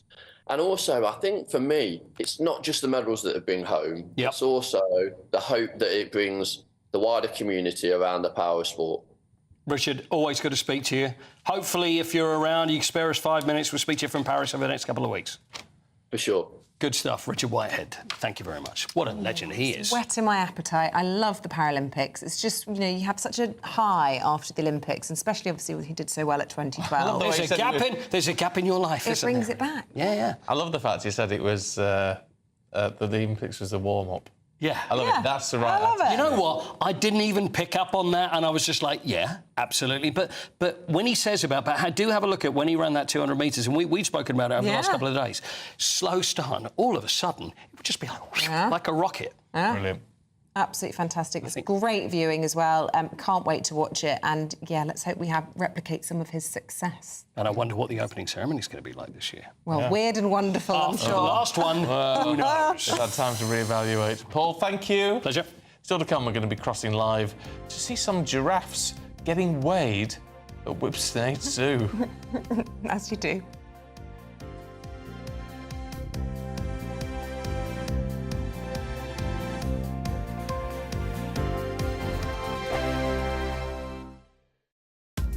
Are the newspapers getting you down? My wife didn't divorce me that month. Struggling to separate the wheat from the chaff? I know that it's a bit of a circus at the best of times. Well, don't worry. Headliners has got you covered. We'll take the burden of reading the day's news, and if we get depressed, who cares? It's an occupational hazard, frankly. That's Headliners on GB News from 11 p.m. till midnight, and the following morning, 5 till 6 a.m. on GB News, the comedy channel. Nah, just kidding. Britain's news channel. I'm Michael Portillo. This is GB News, the People's Channel, Britain's news channel. This is GB News, Britain's news channel. You'll relate to this one. We've all been there, haven't we? Tensions high in the car as you head off on the latest adventure or holiday during the summer break. Now, with the average family set to spend about 3.5 hours a week together in the car driving on the roads during the holidays, new research has shown that our relationships could be tested to the limit. Yes, figures show that 21% are having arguments for simple things like the driver going the wrong way, which we were saying is not actually very simple. That's very serious. I was going to say that. I'm surprised it's just 21%. Yes. If I was going the wrong way down the road, You'd know about You'd hear from me. A further 20% squabbling over how their partner drives, yes, and 25% admitting to being more prone to rowing when their kids are misbehaving. It's a lot to deal with, isn't it? Fair enough. Well, we're joined now by dating and relationship coach and author Persia Lawson. Good to see you this morning, Persia. What is it about being in a car that just makes things so tense? Well, I think it's probably quite obvious, isn't it? It's the fact that we are in a confined space, we can't go anywhere, and it can just really create so much tension and stress, especially if you and your other half or a family member, whoever you're in the car with, are going through a little bit of a tricky time. And if it's really hot outside, that doesn't help either. So inevitably, it creates a lot of irritation and bickering, I would say, from my experience. And what is it about children? If you add children into the mix, it just makes things very, very difficult, doesn't it? Well, yeah, because there's a lot of, are we there yet? Yeah. Kicking the back seat and just squabbles, kicking the siblings. So adding children into the mix is just going to turn the heat up on that tension. GB News, the People's Channel. I'm Patrick Christie's. Every weeknight from 9, I bring you 2 hours of unmissable, explosive debate and headline-grabbing interviews. What impact has that had? We got death threats and the bomb threat and so on. As time passes, She could have saved Storm. you made my argument for me. My guest and I tackle the issues that really matter with a sharp take on every story. Went everywhere. Something practical could be done. Or I can become something different. Patrick Christie's tonight from 9 p.m. only on GB News, Britain's news channel.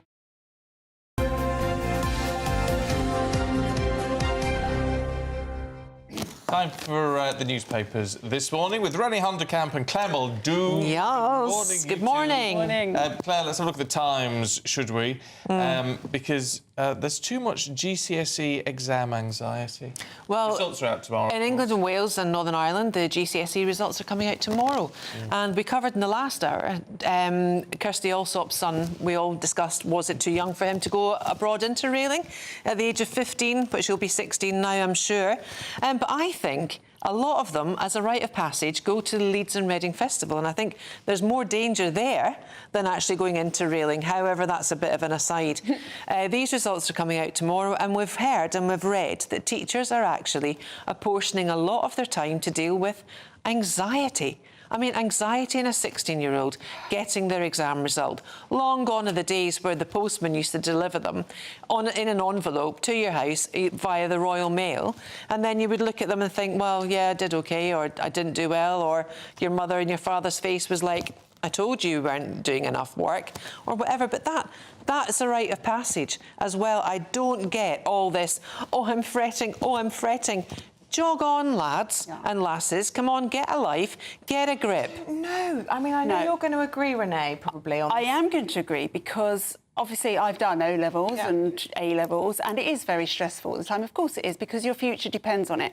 What concerned me about this story is that teachers are taking phone calls from parents. About 70% of teachers said they'd taken phone calls from parents saying, how is little Johnny coping with the pressure of his exams? Well, when I see teenagers in my GP practice and they come in and they say they're anxious, I know straight away what's going on. And I say, what's going on at the moment? And they all say, oh, I've got my mocks coming up, or I've got this coming up. And I say the same thing to all of them. If they don't make you anxious, they're not exams. You should be anxious about them, because it's that adrenaline which makes you work and makes you strive to get the result. We've got to stop convincing kids that there is no anxiety in life. There is. And there's no stress. There is an anxiety epidemic in the young. There is. Only because it's a crisis. And by pretending that it's because they're all snowflakes, it's actually really unhelpful towards them. And Isabel, it's not by making them a snowflake. It's not about them being woke. We are making them snowflakes because we are giving them the pressures, and we're giving them. Comes to you unable to sleep, racked with anxiety, and you just say to them, "Toughen up." No, you say, "Listen, darling, it's an exam. These things are really hard. This is normal. It's a time that will pass." Well, that's what these teachers are saying that they're doing. But the teachers shouldn't have to be taking time out of their days to speak to parents who just want to mollycoddle their children. Where is the element of risk? Where is the element of adrenaline? Where is the element of nervousness? I'll tell you. You speak to an actor, and the best performances of when they've got an irk of nervousness in their stomach. I never thought I'd see the day where I agree with both Claire Muldoon and Rebecca. Nor did I. No, but I do. Yes, of course you do. I do. I thought you would be a bit more sympathetic to these kids No, I remember when my mental niece health was crises. saying, "Oh God, it's hardly a mental health crisis, Isabel." GCSEs, and she would say, "Oh God, I'm so stressed." I was like, "No, darling, people," because now they've reached a point where everyone says they're stressed, so they almost make themselves be stressed. Yes. Like, And you know this is what's just what making it them is. stressed? Their phones. Yeah, Get rid of their phones. But they are I agree. stressed. That's my point. And I was stressed. You're meant to be stressed. Yeah, but when I they've did also my got that O-levels. pressure coming from their phones. We're seeing the rise in self-harming. We're seeing the rise in eating disorders. Get rid of the phones. Yeah, I totally agree. But I think we can't belittle people, We're not especially belittling youngsters, them. when they go, well, it sounds to me like you're not taking it very seriously, just saying it's a fact of life. It is a fact of life. Well, it is a fact of life. I'm not denying that, but I do think we need to support our young people if they come to us saying they're anxious. That's just me. But it's how we support them. It's how we support them. I think there's a difficulty. It's explaining you to enable them. them. If Yes. you go, oh dear, Yes. oh, poor little thing, it's so hard, life's so tough. You enable them. And you normalise it as well. Yes. Well, definitely make your kid feel not normal then. That's the solution. Christine says, I love Claire and Dr. Renee. Thank you, Christine. Well, We love you, Christine. I do on this particular topic, not on everything. No, don't agree. All right. Let's move on to something else. We'll probably agree on this one. Empowering unions will stifle growth, Renee. This is according to business leaders. Who would have thought that the business leaders who supported Keir Starmer leading up to the election was Steer calmer. Steer calmer. Stay calmer. Who would have thought that they suddenly would start to panic as the unions are given more power? They have to employ people that they can never fire, even if they're absolutely useless. I mean, you know, you reap what you sow. And frankly, anyone who voted for this shower should have known that this was going to come. And, you know, Labour say that they're going to improve the UK by growing the economy. They're not going to grow the economy by stifling businesses, by giving the unions more power, by stopping them actually, you know, employing somebody because they're too scared that they might never be able to change that situation. OK, well, that'll get you going on online. We've just got time to squeeze in one more, which is what I want to do. On the Daily Star, what's the new secret ingredient? Have to always get the Star in, especially the front pages. Do you what? Food boffins say we should add foggy caramels to our recipes. They're talking about Werther's Originals, and we should be popping them in our casseroles or our salmon teriyaki to give that lovely caramelisation to the dish. You used to love a bit of sugar. I did love a bit of sugar. You still do. Into your salmon. That's ever so healthy. I was actually just going to say, but I don't feel the need to sneak it into my salmon. You know, I can make my food taste nice enough without a Werther's Original. Too crunchy, you'd lose a tooth. Exactly. Maybe that's what happened to Alice and Poppy. Maybe they've been chewing on the old Werther's. We were just talking about our little 6-year-olds about to lose their teeth. We're Mine's sad. just lost both of her front teeth in the I same don't know. day. I sort of think a Werther's might work. Would you? I mean, I chuck Marmite in food all the time. For that lovely umami. We agree into again. a casserole. Really? Game changer. Really? Yeah, if you're making like a coq au vin, just get a pickled onion in. Coq au vin and a suki sweet, eh? A suki sweet. A suki sweet Well, and a coq au that's someone north of the vin. That's border. Stephen. He's done for the day. One wonders if Werther's Originals are just trying to sell it. I think they might be behind this, don't you? Yeah, but if it works, it's like with Marmite. You can buy Marmite everything. You get Marmite chocolate now, Marmite I cashew love nuts, Marmite. Do you know who's got a crackers. lovely new... I don't know, there's a shop close to these studios and they sell a cheese and Marmite sandwich. And they're really rather nice. Yeah, I can Well, there you imagine go, what you they see. like. We're going there Can't beat it. afterwards. Yes. Right, thank you both. Been good to see you this morning. Thank you. Here's Aidan McGibbon with the forecast. A brighter outlook with Box Solar, sponsors of weather on GB News. Hello, a very good morning to you. Time for the latest forecast from the Met Office for GB News. Fine at first today for many of us, but it is going to turn increasingly wet from the west, wettest in western Scotland. In fact, from mid-morning, that persistent rain already setting in across western Scotland, starting to cloud over with outbreaks of rain moving into Northern Ireland by lunchtime and some spits and spots of rain across western England as well as Wales. Generally clouding over through the Midlands, the south and southeast, but staying dry here and relatively warm, 21, 22 Celsius or so, where further north and northwest, it's going to feel decidedly cool as the wind picks up and the rain sets in. And in fact, it's going to turn even wetter and windier into the evening, with the most persistent and heaviest rain arriving by this stage. And as you can see, a marked contrast between western Scotland, where it's going to be thoroughly soggy, and eastern Scotland, where we've got some good rain shadow and so much drier here. Northern Ireland seeing outbreaks of rain as well, but we're also going to see some very wet weather arriving into Cumbria and southwest Scotland by this stage. Wales, some light showers, but the south and southeast of England mostly dry. Now, overnight, that heavy rain continues to mount up across the hills of western Scotland, widely 50 millimetres or so, and for some of the wettest spots, Mull, Skye, West Highland, Argyll, especially over higher ground, there's the risk of 100 to 150 millimetres. That could cause some localised flooding, so a rain warning in force. Very wet as we start the day across the northwest, and increasingly windy as well. 50 to 60 mile-per-hour wind gusts moving through western Scotland and then into the Irish Sea coastal area, as well as gales over western and northern hills. So very unsettled, much less unsettled for the southeast, where still Thursday morning staying dry with some sunshine early on, although some light rain will move south by the end of the day. Not much at all. It tends to fizzle out by this stage. Showers returning to the northwest, much cooler later on. That warm feeling inside from Boxed Boilers, sponsors of weather on GB News.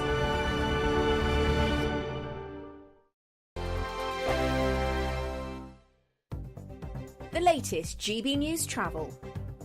Well, good morning, I'm Andy Hilbert with the latest on the roads across the UK this Wednesday morning. In South Yorkshire, the M1 South, all lanes are now open. There was a broken down vehicle there, junction 36 for Barnsley South and Hoyland to junction 35 for Rotherham and Chapeltown. In Essex, the northbound M11 delays due to an accident which is now on the hard shoulder, junction 8 for Bishop Stortford to junction 9 for Saffron Walden.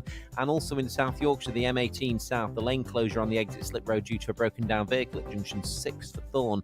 Currently in Kent, the coastbound M20, that speed restriction remains in place for Operation Brock. That will affect you junction 8 for Leeds Castle and Maidstone services to junction 9 at Ashford. And the M27 westbound in Hampshire, one lane is closed due to emergency carriageway repairs. That will affect you from junction 10 at Wickham to junction 9 for the A27 at Fareham. It's causing queues halfway back towards junction 12 at Portsmouth at the moment there this morning. Traffic's looking particularly slow. You're up to date. You can stay up to date throughout the day by visiting our website, gbnews.com. We could be calling you with the news that you've won our latest Great British giveaway, an incredible £30,000 in tax-free cash. Hi, I'm John from sunny North Yorkshire, and I've just won £20,000 in the GB News Great British giveaway. It didn't cost much to enter, but of course if you're not in, you can't win. And here I am having won £20,000, and that's tax-free, so I'm rather pleased I did it. For another chance to win £30,000 in tax-free cash, text CASH to 63232. Text costs £2 plus one standard network rate message. You can enter online at gbnews.com/win. Entries cost £2. Or post your name and number to GB07 PO Box 8690 Derby DE1 9TT. UK only. Entrance must be 18 or over. Lines close at 5 p.m. on the 30th of August. Please check the closing time if listening or watching on demand. Good luck. If you want your news to be straight talking, this is the nightmare for the Conservatives again. Down to earth. It's not just Nottingham where this is happening, is it? And most importantly, honest. Hard-working, middle-class taxpayers, they'll get their book thrown at them. Then catch me, Martin Daubney, Monday to Friday, 3 till 6 p.m. on GB News, Britain's news channel. I'm Christopher Hope. From pop stars to politicians, I'll interview anybody in a pub who's got a political opinion. Join me every Friday on Spotify, Apple Podcasts, YouTube or gbnews.com, or wherever you get your podcasts. This is GB News, the People's Channel. Join me, Neil Oliver, every Sunday night at 6 p.m. on GB News. And if an hour is not nearly enough for you, go to gbnews.com for special extended episodes online every Friday at 9 p.m, where we can truly get into the nitty-gritty of what's going on. GB News, Britain's news channel.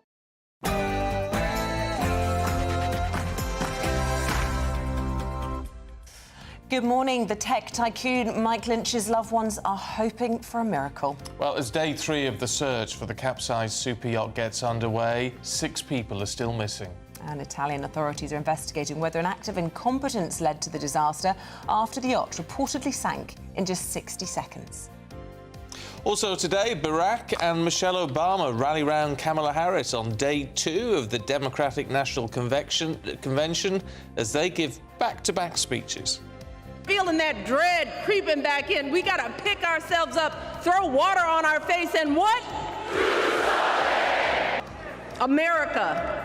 Hope is making a comeback. We have a chance to elect someone who has spent her entire life trying to give people the same chances America gave her. Someone who sees you and hears you and will get up every single day and fight for you. The next president of the United States of America, Kamala Harris. The Home Secretary, Yvette Cooper, looks to boost Britain's borders as she announces 100 new specialist officers will help tackle the smuggling gangs. With people waiting over a decade for social housing in more than 80% of councils, the Liberal Democrats have been urging the government to relax planning laws. Earlier, we heard from the Lib Dem housing spokesperson, Helen Morgan. The DLUC department gave back £1.9 billion to the Treasury because it hadn't been able to spend it on housing projects. So we think that money's there. We just think it needs to be deployed, and we need to get people into safe and secure housing. As Whipsnade Zoo in Bedfordshire hosts its annual weigh-in for the animals, that is, we're checking in with the giraffes in about 10 minutes. Some parts of the UK will experience 150 millimetres of rain during the next 36 hours. Other parts of the UK will stay entirely dry.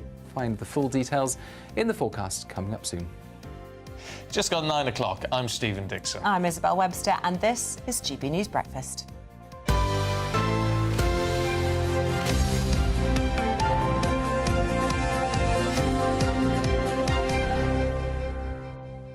I am very excited about seeing the giraffes. You are? Yeah, coming up in about 10 minutes. What they weigh on average? About a tonne. Crikey. About a tonne, thereabouts. I'm fascinated to see how you weigh a tonne's worth of animal. That's not an easy job. You're not going to get it to stand on the scales. No. They must winch them up. Do you think? I think. But it's I've seen them at Whipsnade. I went to Whipsnade about 18 months ago, and just the way that they run, the way giraffes run, it's almost like they float towards you. Ungainly, sort of all just gangly legs. But we're going to the zoo. That's something to look forward to. I'm really excited by it. Is it pathetic? I love it. But I don't know why they need to do it every year. Perhaps we'll find out shortly. It seems a bit excessive. No. They don't get weighed every year in the wild, do they? But no, but I reckon it's about the medication. Yeah. So they get the right doses. Yes. All right. Well, we'll get to the bottom of that very soon. Let's focus, shall we, on this super yacht story dominating lots of the papers still this morning, isn't it? Yes, sunk in 60 seconds, says The Sun. The English tech tycoon Mike Lynch and his daughter are amongst 6 people still missing after his luxury yacht sank in a tornado off the coast of Sicily. Well, Lynch's former business partner, David Tabazel, shared his thoughts on GB News about his friend as the search continues. Any chance of him surviving this, he has the strength to do this, and I hope that we aren't talking the past tense. Well, divers are now searching the waters for a third day. Italian officials are starting to investigate exactly what went wrong. Well, let's cross over now to Porticello in Sicily, where our GB News reporter Adam Cherry has been covering the story for us. This is an incredibly complex operation to try and not only get into the vessel, to try and establish if there is any chance or any hope of anybody having survived, but every minute, every hour really counts. Yeah, that's right. And in the last hour or so, we've seen boats re-enter the waters. I've literally just seen the search and rescue helicopter circle the area once again. It was doing that regularly throughout yesterday. And as you say, every second counts because we're now on the third day of this rescue operation. It's quickly turning into, unfortunately, more of a recovery operation. And authorities are now weighing up whether they attempt to salvage the ship itself intact and bring it up to surface, or perhaps just frankly begin looking for bodies. That's their latest position. There was some hope, and there is still some outside hope that if they're given the size of the vessel, the air pockets will enable those inside, if they're still alive, to breathe for a while longer. But every second that becomes less possible, or less likely rather. As you said, there's an investigation over the cause of this and why it sank so quickly. There was another yacht nearby on the morning of that tornado or water spout, and that stayed above the surface. That didn't sink. So the theory is they left open windows and hatches, and perhaps a huge wave of a gush of water flooded the yacht very quickly, and that's why it was the only one to go down. Now, that's an ongoing investigation, and that is somewhat conjectural, but it is the leading theory at the moment. Okay, continues to be shocking, an unbelievable story. Thanks very much, Adam.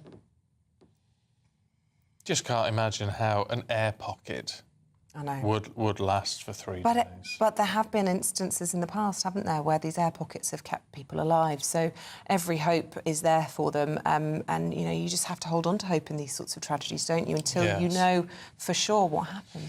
Oh, it's a grim story. Do you want some hope? Yes. OK, well, if you're a Democrat in the United States, you've been given some hope. That's been the sort of key message in the Democratic National Convention, which is underway in Chicago.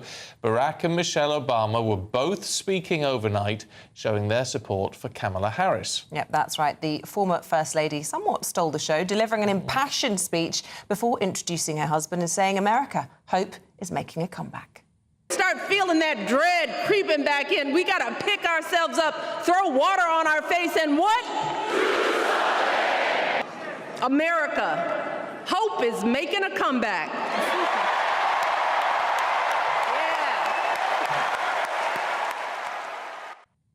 Well, I'll tell you what, I mean, they know how to deliver a speech. You may not agree with them.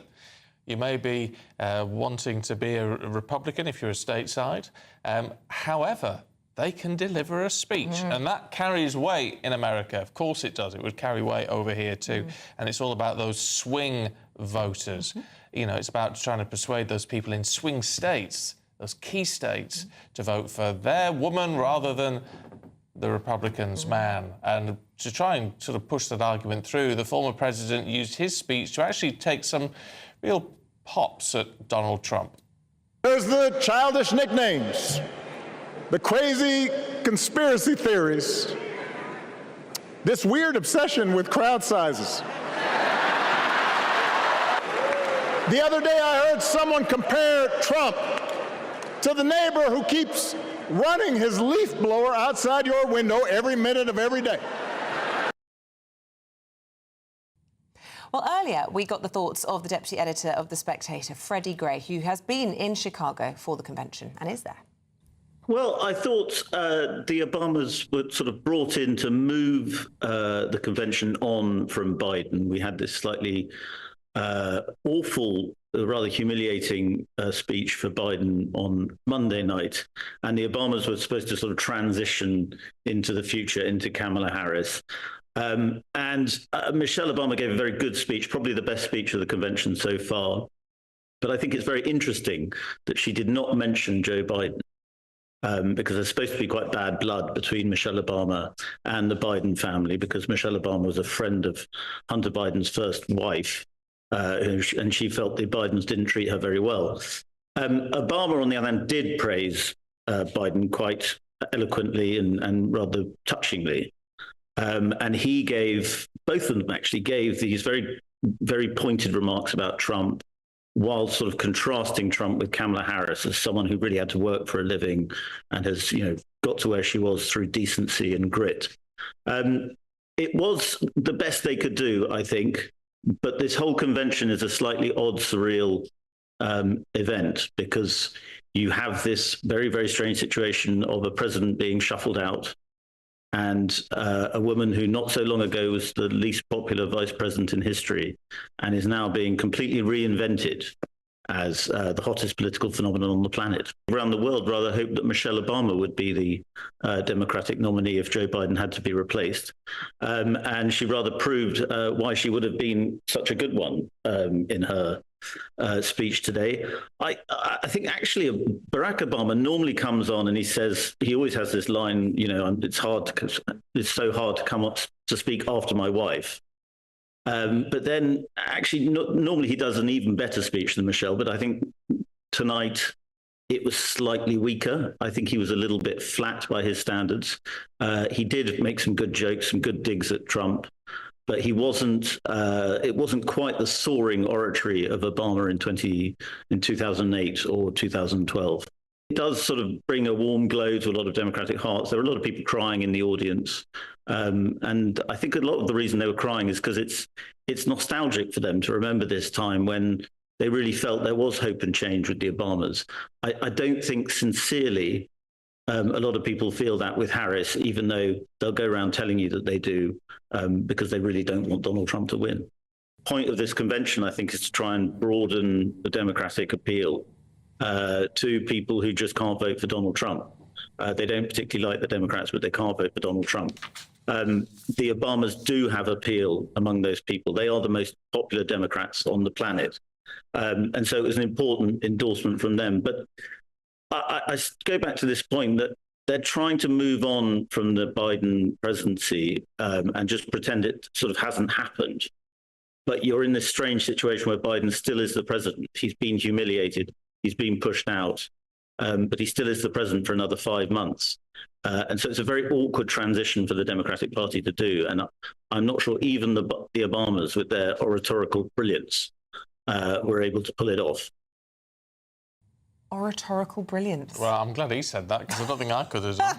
I've not heard it described as that, but it's undeniable, isn't it? And interesting, he sees them as the most popular Democrats on the planet. I think he's probably right. And they do appeal to some people who would arguably, in many cases, be Republicans. Isn't it interesting, though, how people who can give a really good speech, the Obamas can do it, they can give a really good speech. JFK was really inspirational. Over here, Margaret Thatcher. Tony Blair. Tony Blair was all right. I tell you, Margaret Thatcher I thought could really deliver. I tell you who's the best one I've ever heard, William Hague. Nigel Farage does blooming good speeches he as does, well. but People he's who are not natural quite orators. He's not quite William Hague. I saw William Hague at a couple of after dinner speech sort of things. He was hilarious, but he was like a really good orator. It's quite important in politics, you would argue. Yeah. Right, let's turn our attention, shall we, to the Great British Giveaway. It is a great one. It's £30,000. If you haven't entered already, where have you been? Yes, it's our biggest cash prize. It's all tax-free. What would you do with it all? Here's how you can enter. We could be calling you with the news that you've won our latest Great British Giveaway, an incredible £30,000 in tax-free cash.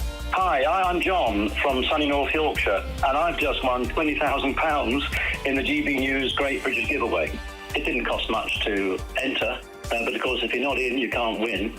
And here I am, having won £20,000, and that's tax-free, so I'm rather pleased I did it. For another chance to win £30,000 in tax-free cash, text CASH to 63232. Text costs £2 plus one standard network rate message. You can enter online at gbnews.com/win. Entries cost £2. Or post your name and number to GB07 PO Box 8690 Derby DE1 9TT.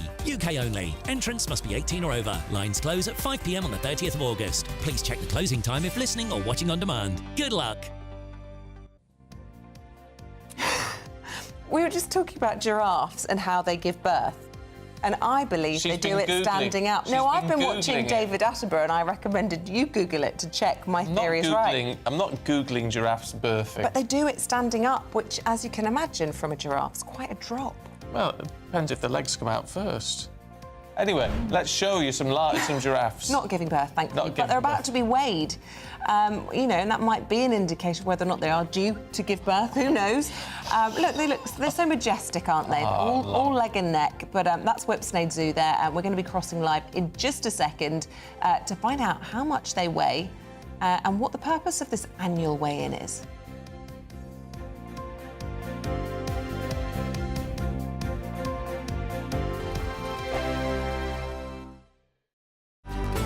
Good afternoon, Britain. Your lunchtime update on the stories that matter across the UK. From breaking news and insightful analysis, inspiring stories and lively debates. You're comparing yourself to a former Prime Minister. Which is it? Stay informed, stay updated, stay entertained. I just don't know how anyone would not want to be there. Every weekday from midday. We are Good Afternoon Britain, only on GB News. Britain's news channel. Welcome to State of the Nation, daily plunge into the stories shaping our country. I'm Jacob Rees-Mogg, and Monday to Thursday we bring you the insights, the facts, the truth about how our country is being governed. Because what happens in Downing Street matters down your street. Tune in to State of the Nation every Monday to Thursday, 8 to 9 o'clock. Only on GB News, the People's Channel, Britain's news channel. Headliners. Tomorrow's papers tonight, every night from 11 p.m. Bad news for Liberal mothers who want to score virtue points by transitioning their kids, Lewis. You know, this tell us what it is. Is a California dad is granted full custody of 4-year-old son after boy's mom tried to raise the child non-binary. It's almost like cult-like behaviour. You've got the mother transitioning and then the transitioning the son as well. It's interesting that, you know, it's almost like a religion. You get, you know, if you're a Christian, your kids are probably going to be Christian. If you're, you know, Hindu, your kids are probably going to be Hindu. And if you're transgender, your kids are probably going to be transgender. There's absolutely a causation there. We see plenty of times in videos. This is exactly it. And also we see the children of celebrities and people in particularly sort of liberal environments. It doesn't happen in some village in Indonesia or whatever. Yeah. Anyway, so yeah, there's no such thing as a trans child. There's no such thing as non-binary. What there is are people with mental health issues and parents who want a virtual signal and also want to brainwash their children. This is an egregious example of that, where she was basically taking him to Disneyland, but he couldn't get on a ride unless he wore princess shoes. I mean, really evil, horrible stuff. You know, forced to wear a dress on his birthday.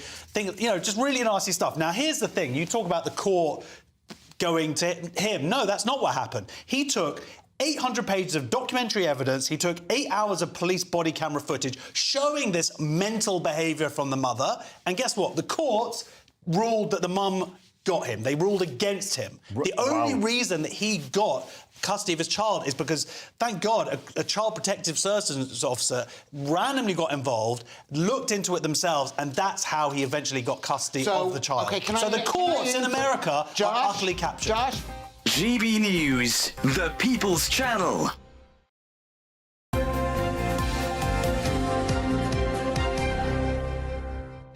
Now, from giraffes to giant snails, tigers and tortoises, hundreds of animals are going to step, slither and crawl onto the scales today at Whipsnade Zoo as the long process of measuring and weighing every animal starts today. Well, let's cross live to the zoo and speak to Will Hollis, who's there for us in Bedfordshire. Oh, you dressed for the part, Will. Oh, my goodness. You look like you should be on, well, I don't know, what's that children's zoo trip? Anyway, listen, I love it, Will, but I don't really understand why they need weighing constantly. Tell us why. Why? Yes, well, it takes me quite a bit of courage to step onto the weighing scales every Saturday, but it is a major operation to weigh 10,000 animals that live here at Whipsnade Zoo in Bedfordshire. It's not just the weight of some of the larger and smaller animals, but they've got to measure the tallest of animals as well, and today we're just at the side of the giraffe paddock where 6 giraffes are enjoying their breakfast on the feeding poles behind us. But it's also not just about having the morning meal, the most important meal, it's about having the most important measurement of the year, and you can see that there is a giant ruler where this giraffe is feeding. And that means that the giraffe is at roughly the size that it should be. And this is all to do with conservation efforts. And Conor Corrigan is the lead keeper here with the giraffes at Whipsnade. Good morning. What's going on here and how important is it for what you do here at Whipsnade? It's incredibly important. So today we are measuring our giraffes. So as you can see over there on the browse pile, we've got a measuring stick. And this is a really good way of just sort of seeing how well they're growing. It's really exciting as well. As some of you may know, we do currently have 2 giraffe calves. So it's really good to see how they're growing, their development, and yeah, so it's excellent. It is a huge ruler. How big is the ruler and how big should the giraffes be? So I think we've got it to about 18 foot. So we're really lucky at the moment. Bashu, our male giraffe, he's currently just browsing willow underneath it. So and he's just under 16 foot. So he's a big chap, especially. He's our biggest animal here at the zoo as well. And they're the biggest animal in the world, if my research is correct, the giraffes. Absolutely. this goes towards conservation efforts that are used around the world, so the data is used. So how important is it that this data is right, and how accurate is that huge ruler? It's quite accurate. You might see that he's knocked it about a little bit. It's a large animal, he's very strong, so it's great as well because these are reticulated giraffes, so they're part of the Endangered European Breeding Programme. So our 2 young calves hopefully will go off to other collections around the world, around Europe, and be a part of the programme to, have that captive population for their conservation efforts. They're endangered species currently, these reticulated giraffe. So yeah, it's excellent that we have them here at the zoo. And the larger giraffes are full-size adults, but you've got 2 much smaller giraffes, if our cameraman can see, just over behind. Tell me the story about those 2 smaller ones. Absolutely. So they're exactly a month apart, which is really exciting. So we've got 1 male and 1 female. They're half siblings. Both Bashu, our male over here, is the dad. They're growing really well. We've got another measuring pole inside as well, so we can sort of see the development, see they're growing.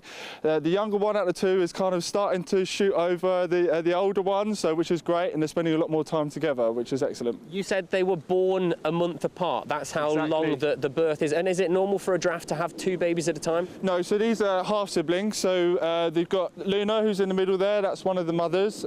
She is 8, and you've got a Juma over there as well. She's the other mother. She's 16, so she's a bit older, but she's doing really well. So they weren't born from the same giraffe, but they've got the same dad. Got the same dad. Yeah. Does that create confrontation in the giraffe world? Not at all, really. So it's quite a natural setup. The male would kind of have a group of females which he'd breed with, sort of thing. So no, absolutely fine, and it's great as well because then the giraffe calves here at the zoo can grow up together. You can see them sort of spending a lot of time together and playing around. They've started nibbling browse already.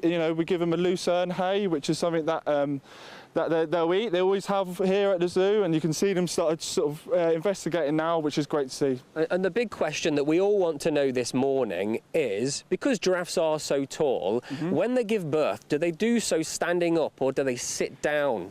So they do standing up as well. So we've got an off-show bit where it's nice and secluded. We've got a nice comfy bed for them. So I was very lucky to actually see one of them, the female. She was born about 10 o'clock on a Monday morning, so it was really great for the team to see. She had about What's that like, seeing an animal like a giraffe give birth? Incredible. So once she was born, she was up and standing in about 25 minutes, which is incredible to see. It was fantastic. Fantastic. Connor, the lead keeper here at Whipsnade Zoo. It is a big operation. These are just a few of the 10,000 animals here at Whipsnade. It's a bright, sunny day, and we're on safari all morning, and later we'll be bringing you a burrowing owl and a Barbarossa pig. So if you don't know what those are, you better stick around. Oh, Will. Just when I thought I couldn't love you more. I love it in that hat. Fabulous. And 25 minutes before a giraffe baby can stand up. Quite a drop, isn't it? Quite a drop. Right, anyway, Bev Turner and Dawn Neeson are here. Do we Good have morning. to do the trail? Can we not just watch a bit more of Will and the giraffes? That was lovely. But we did miss a trick on our outfits today. We could have come like Will in our safari outfits. Ben Fogle, eat your heart out, eh? Look at him there. It's wonderful. We're going to be catching up with Will throughout the show this morning, seeing more animals being weighed, which is always pleasant on a nice sunny day. We're going to be bringing the latest, obviously, from Sicily. This search is continuing, hopefully a search and rescue. Obviously, that becomes less likely as the minutes tick by, doesn't it? We also have, I have to step away from the ham sandwiches. Bad for you. We also have the Mo Farah of spider invasion as well. Oh, dull. That's one that you should be worried about. But also, on a serious note, we have our, the Labour immigration centres that just 4 months ago they were objecting to as being inhumane. Suddenly they're acceptable. So we're talking about Yvette Cooper's latest plans about how they're going to smash the gangs and sort out our immigrant problem. And build more of them. Yes, but they're immoral and inhuman, evidently. Well, that's what they were saying 4 months ago. And would you let your 15-year-old go interrailing around Europe? No. Allsop has done that and got herself into all sorts of trouble. A good debate there. We look forward to it. Thanks very much. Right, that's it for us. Here's the weather. A brighter outlook with Box Solar, sponsors of weather on GB News. Hello, a very good morning to you. Time for the latest forecast from the Met Office for GB News. Fine at first today for many of us, but it is going to turn increasingly wet from the west, wettest in western Scotland. In fact, from mid-morning, that persistent rain already setting in across western Scotland. starting to cloud over with outbreaks of rain moving into Northern Ireland by lunchtime and some spits and spots of rain across Western England as well as Wales. Generally clouding over through the Midlands, the south and southeast, but staying dry here and relatively warm, 21, 22 Celsius or so, where